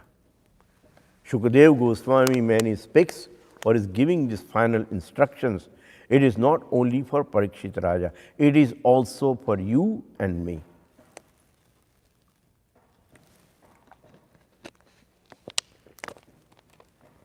Some people think that Parikshit Raja was cursed and he was about to die in 7 days. If you really think about our death is also going to come within 7 days. What are those 7 days? Today is Sunday. Tomorrow is going to be Monday, Tuesday, Wednesday, Thursday, Friday, Saturday, and again Sunday. There are no more than 7 days in a week. If you ask anybody, when George Washington died, they may say, well, he died on Tuesday. And we'll say, well, when my uncle died, he said, well, he died on Monday. Yeah. Nobody dies beyond or after this 7 days. There are only 7 days, and we are only guaranteed 7 days. And that is why he says that, O king, give up the animalistic thinking. I am going to die. Unlike the body, you were not born, nor will you die. You are entirely distinct from the material body, just as fire is distinct from the fuel that it burns. The fire is different and the fuel is different, right? The car goes on the highway. Where is the petrol? The gas is in the tank, the car goes. So the fire is different and the fuel is different. Similarly, our body is different and our soul is different. A day will come when our soul will depart from this body. The body will be thrown away in the ocean. In India, that's what they do. They throw the dead body in the Ganges, right? Sometimes they burn. Sometimes they dig a hole and put it in the ground, and the worms eat it. So, actually, the body dies, but the soul remains intact. Sometimes one may dream that his head is being cut off, but then he can realize that it is not his real head because he is standing apart as the observer. Similarly, while awake, one can understand the distinction between the material body and the person who observes it. When a clay pot breaks, the air within remains as it is. In the same way, after the destructions of the material body, the living entity continues to exist. One's material body, personal qualities, and activities are all created by mind. Mind is a creation of Supreme Lord's illusionary energy. My dear king, while constantly meditating upon Supreme Lord, you should simultaneously consider very carefully how your true self is situated within this material body. The snake bird Takshaka, sent by Brahmana's curse, will not burn your true self. Yes, the curse is going to work. The Takshaka, the snake bird, is going to come and bite you. No problem. It can bite only your body and not to your soul. It can kill your body but not your soul. Because the soul is eternal. This is the sum and sambonan of this particular preaching of Śrīmad-Bhāgavatam. The snake but Takshaka sent by Brahmana's curse will not burn your true self. You should have this attitude. I am non-different from the absolute truth, and the absolute truth is non-different from me. By surrendering yourself in this way, you will not even notice Takshaka when he bites your foot. You will not even see your dying body or the material world around you, because you will have realized yourself to be separate from them. Now, what more I do you wish to hear about? So, whatever he had to say, he says that. Maharaja Parikshit very humbly came and bowed his head at Shukadeva Goswami's feet. Then, while joining the hands in an attitude of supplication, the king said, My Lord, because of kindness, the purpose of my life has been fulfilled. I have no fear for Takshaka or any other being, and I am not even afraid of repeated birth and death. I have fully absorbed myself in the absolute truth, and this has destroyed all my fear. Now, kindly give me permission to absorb all of my senses in Lord Adokshaja, and let me absorb my mind as well, which is now purified of all lusty desires. By your grace, my ignorance has been eradicated, and so now Please allow me to give up my life. Being so requested, Shukadeva Goswami gave his permission. Then, after being worshipped by the king and all of the sages present, Shukadeva Goswami departed. Maharaja Parikshit went and sat down on the bank of Ganges, facing north, on a seat made of darb grass, whose tips were turned towards the east. While he meditated upon the supreme absolute truth, in a full self-realization, the king's life air ceased to move, and so he became as still as a tree and wilderness place. As Takshaka was proceeding toward Maharaja Parikshit for the purpose of killing him, he saw Kashyapa Muni on the path. Actually, Kashyapa was a great expert in counteracting poisons, and he was on his way to protect Maharaja Parikshit by giving him many valuable offerings. However, Takshaka made his rishi desist. The snake bird, which could assume any form he desired, then disguised himself as a Brahmana, came before Maharaja Parikshit and beat him. As beings from all over the universe looked on, saintly king's body immediately burned to ashes. As a result of Takshaka's virulent poison, a terrible cry of lamentation arose in heaven and on earth.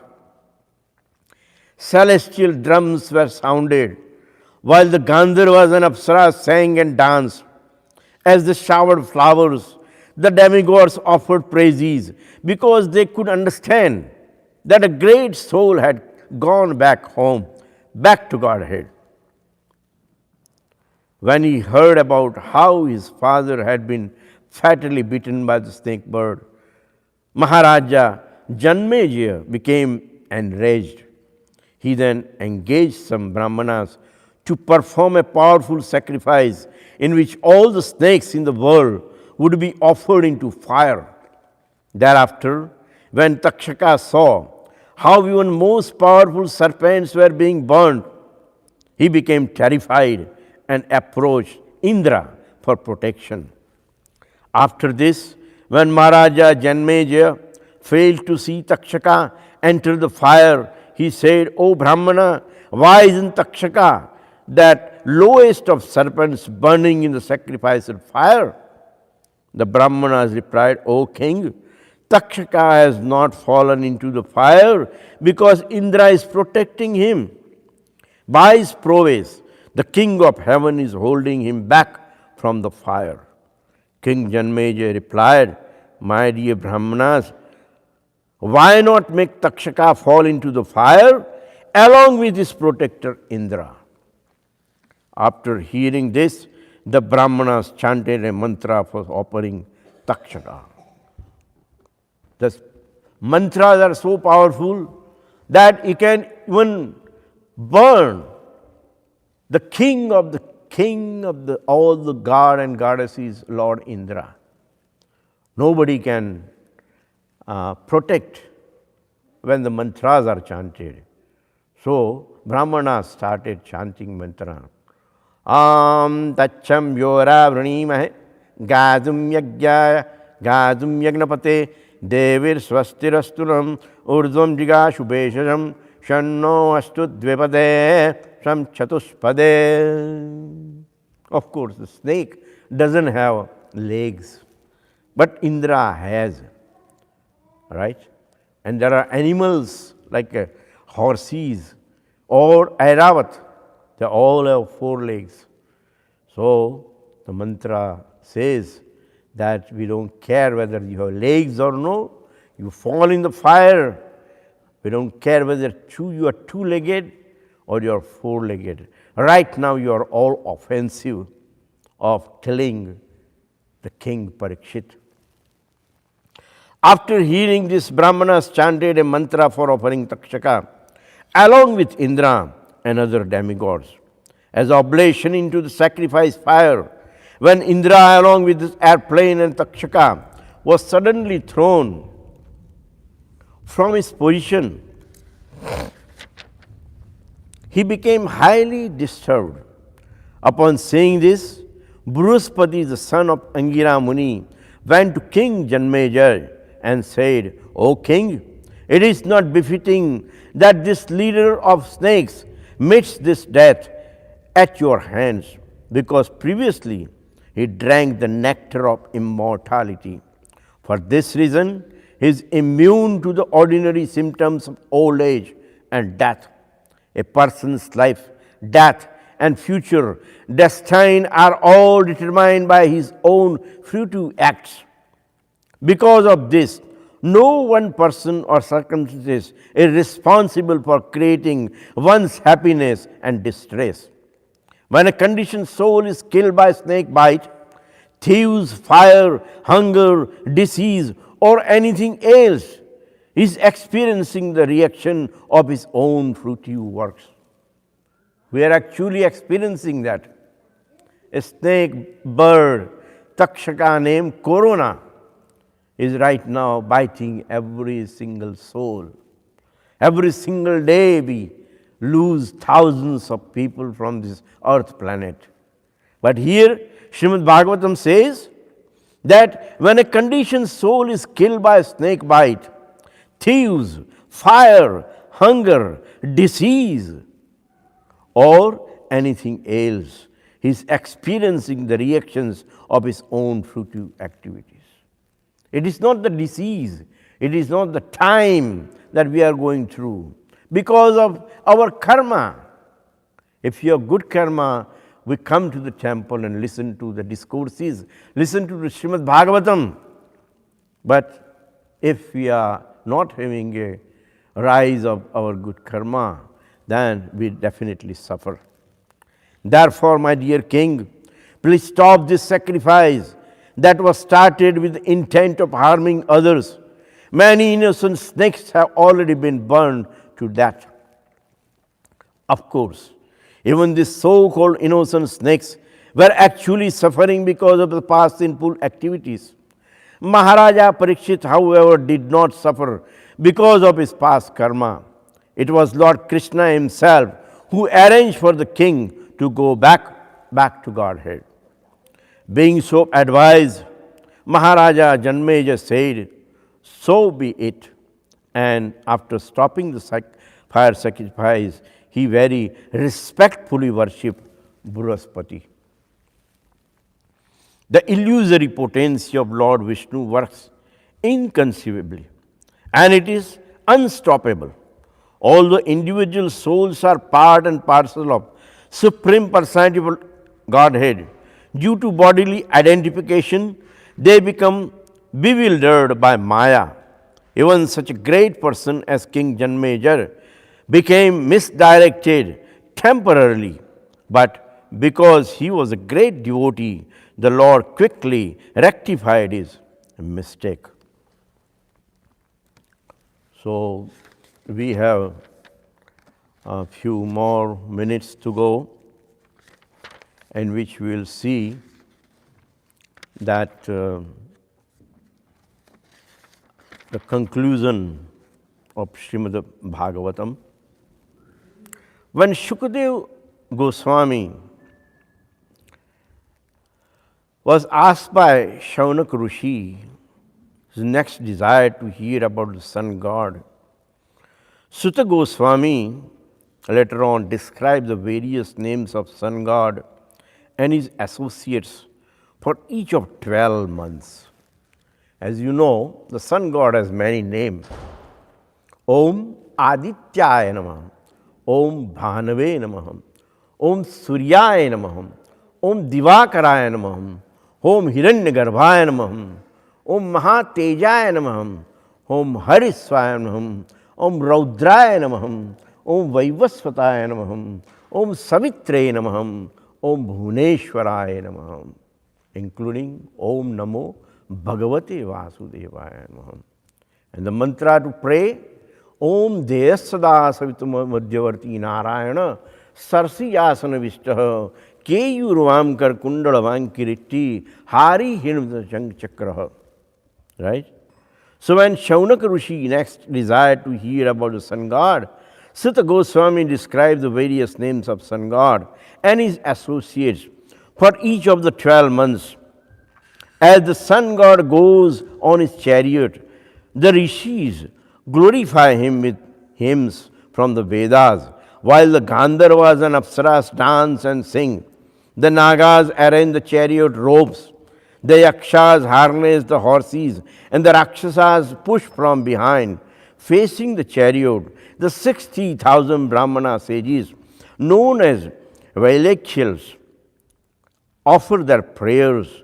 These personalities are all expansions of Supreme Personality of Godhead. I offer my obeisances unto the Supreme Personality of Godhead, who is the eternal Lord and the leader of all the deities.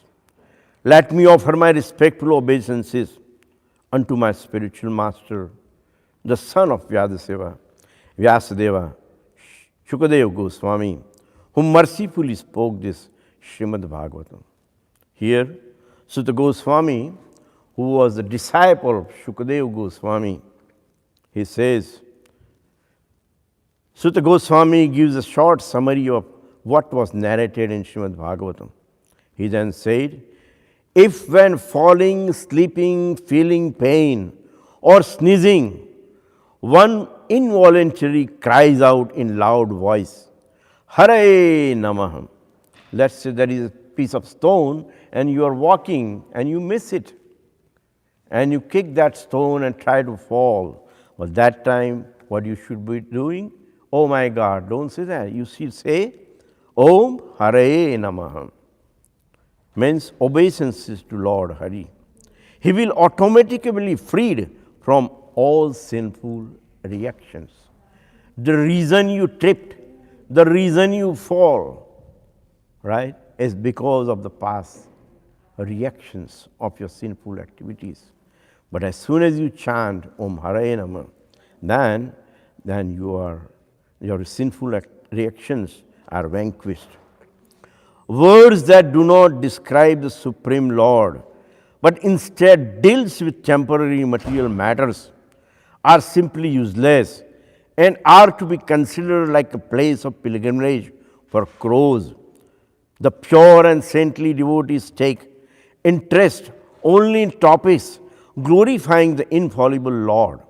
Such descriptions of the Lord are attractive, relishable, and even fresh. Indeed, such words are perpetual festival for the mind.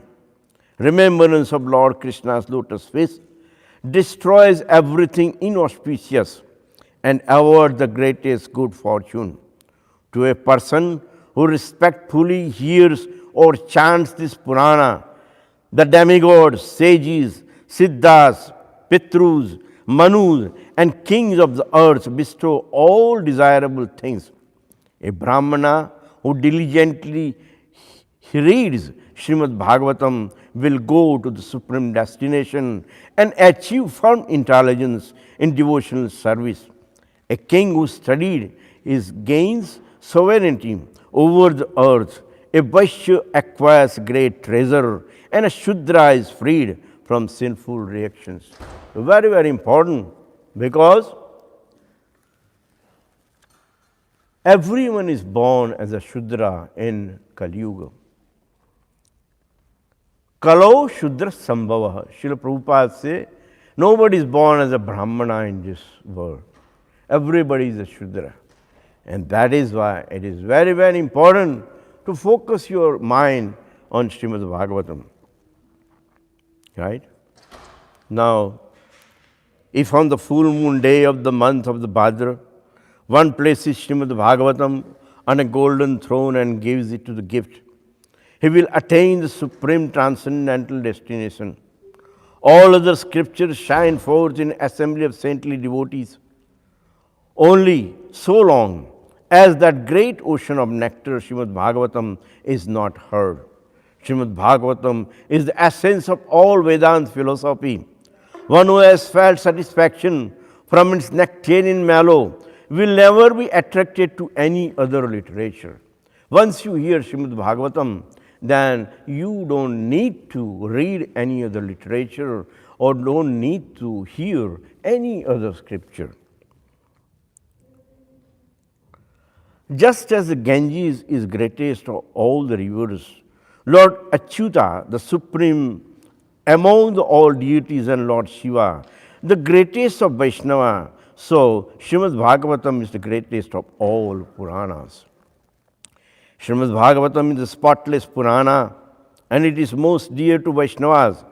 Anyone who seriously tries to understand Śrīmad-Bhāgavatam, who properly hears and chants with devotion, becomes completely liberated.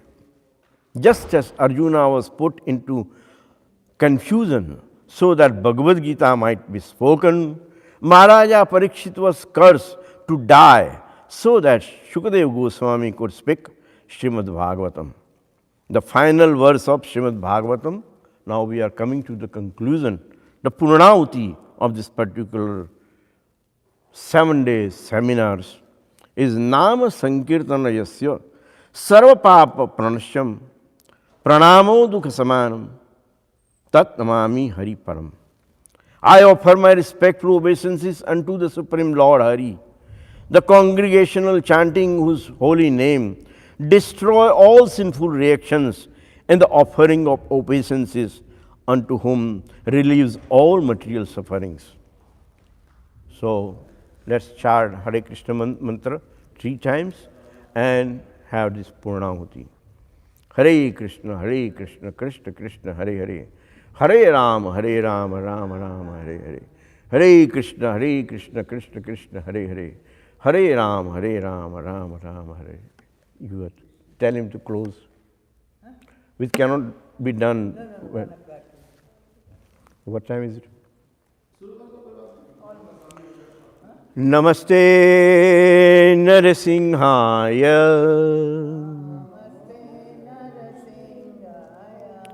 Pralad Lad Daine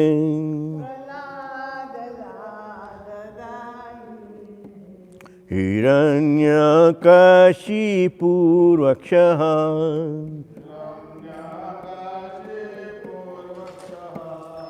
Shilatankan Khalaye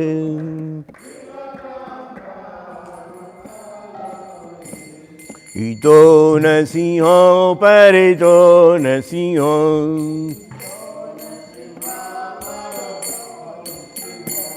Yato Yamitato Nasiho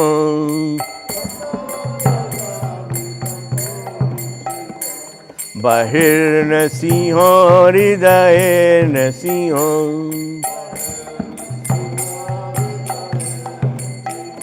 Narsiham Gadim Sharanam Prapadye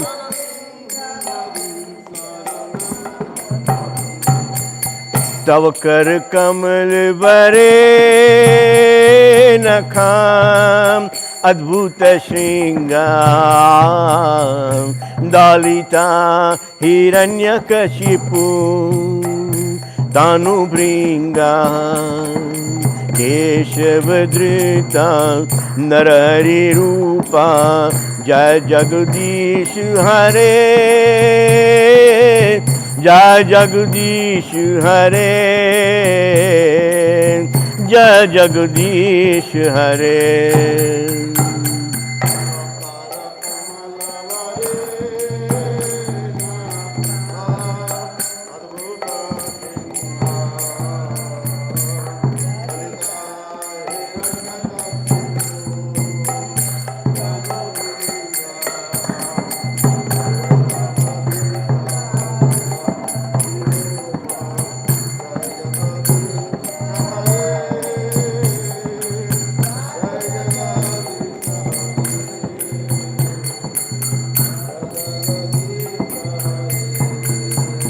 Jai Nrsingadev, Nrsingadev, Nrsingadev, Jai Nrsingadev.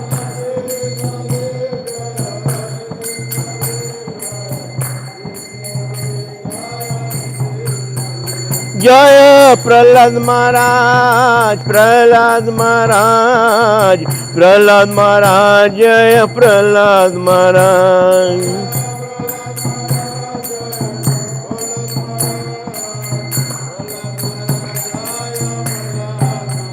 Narsingh Dev भगवान की जय, भक्त प्रहलाद महाराज की जय, शिल प्रभुपाद की जय। हरे कृष्ण कृष्ण कृष्ण हरे हरे, हरे Ram Ram Ram Hare Hare. Those who are watching us sitting home in the front of the screen or on the cell phone or on laptop, please make a note that tomorrow there won't be any more readings of Śrīmad-Bhāgavatam. Today we completed, there was a Purnauti of 7 days seminar that we concluded, and thanks to our sponsors, thanks who joined us on the screen, thanks who heard it with faith, and I hope Krishna will consider all of you, including myself. We'll all go back together, back to Godhead. Thank you very much. Hare Krishna, Krishna Krishna, Hare Hare, Hare Ram, Ram Ram, Hare Hare. Śrīla Prabhupada ki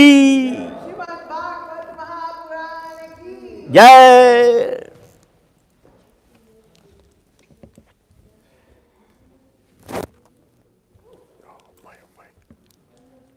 तू थोड़ा चालू करते हैं सुधी में 2 घंटा से continue बैठा है। क्या बोले? 3 घंटा है, 2 घंटा बैठना कंटिन्यू बैठा है। मैं क्योंकि अभी तो वहाँ बैठना कंटिन्यू 2 घंटा बहुत बड़ा तपस्या है। I know. Thanks for noticing. Nobody noticed. Narad को 10 मिनट बोलेगा, वो बैठ नहीं पाएगा 10 मिनट।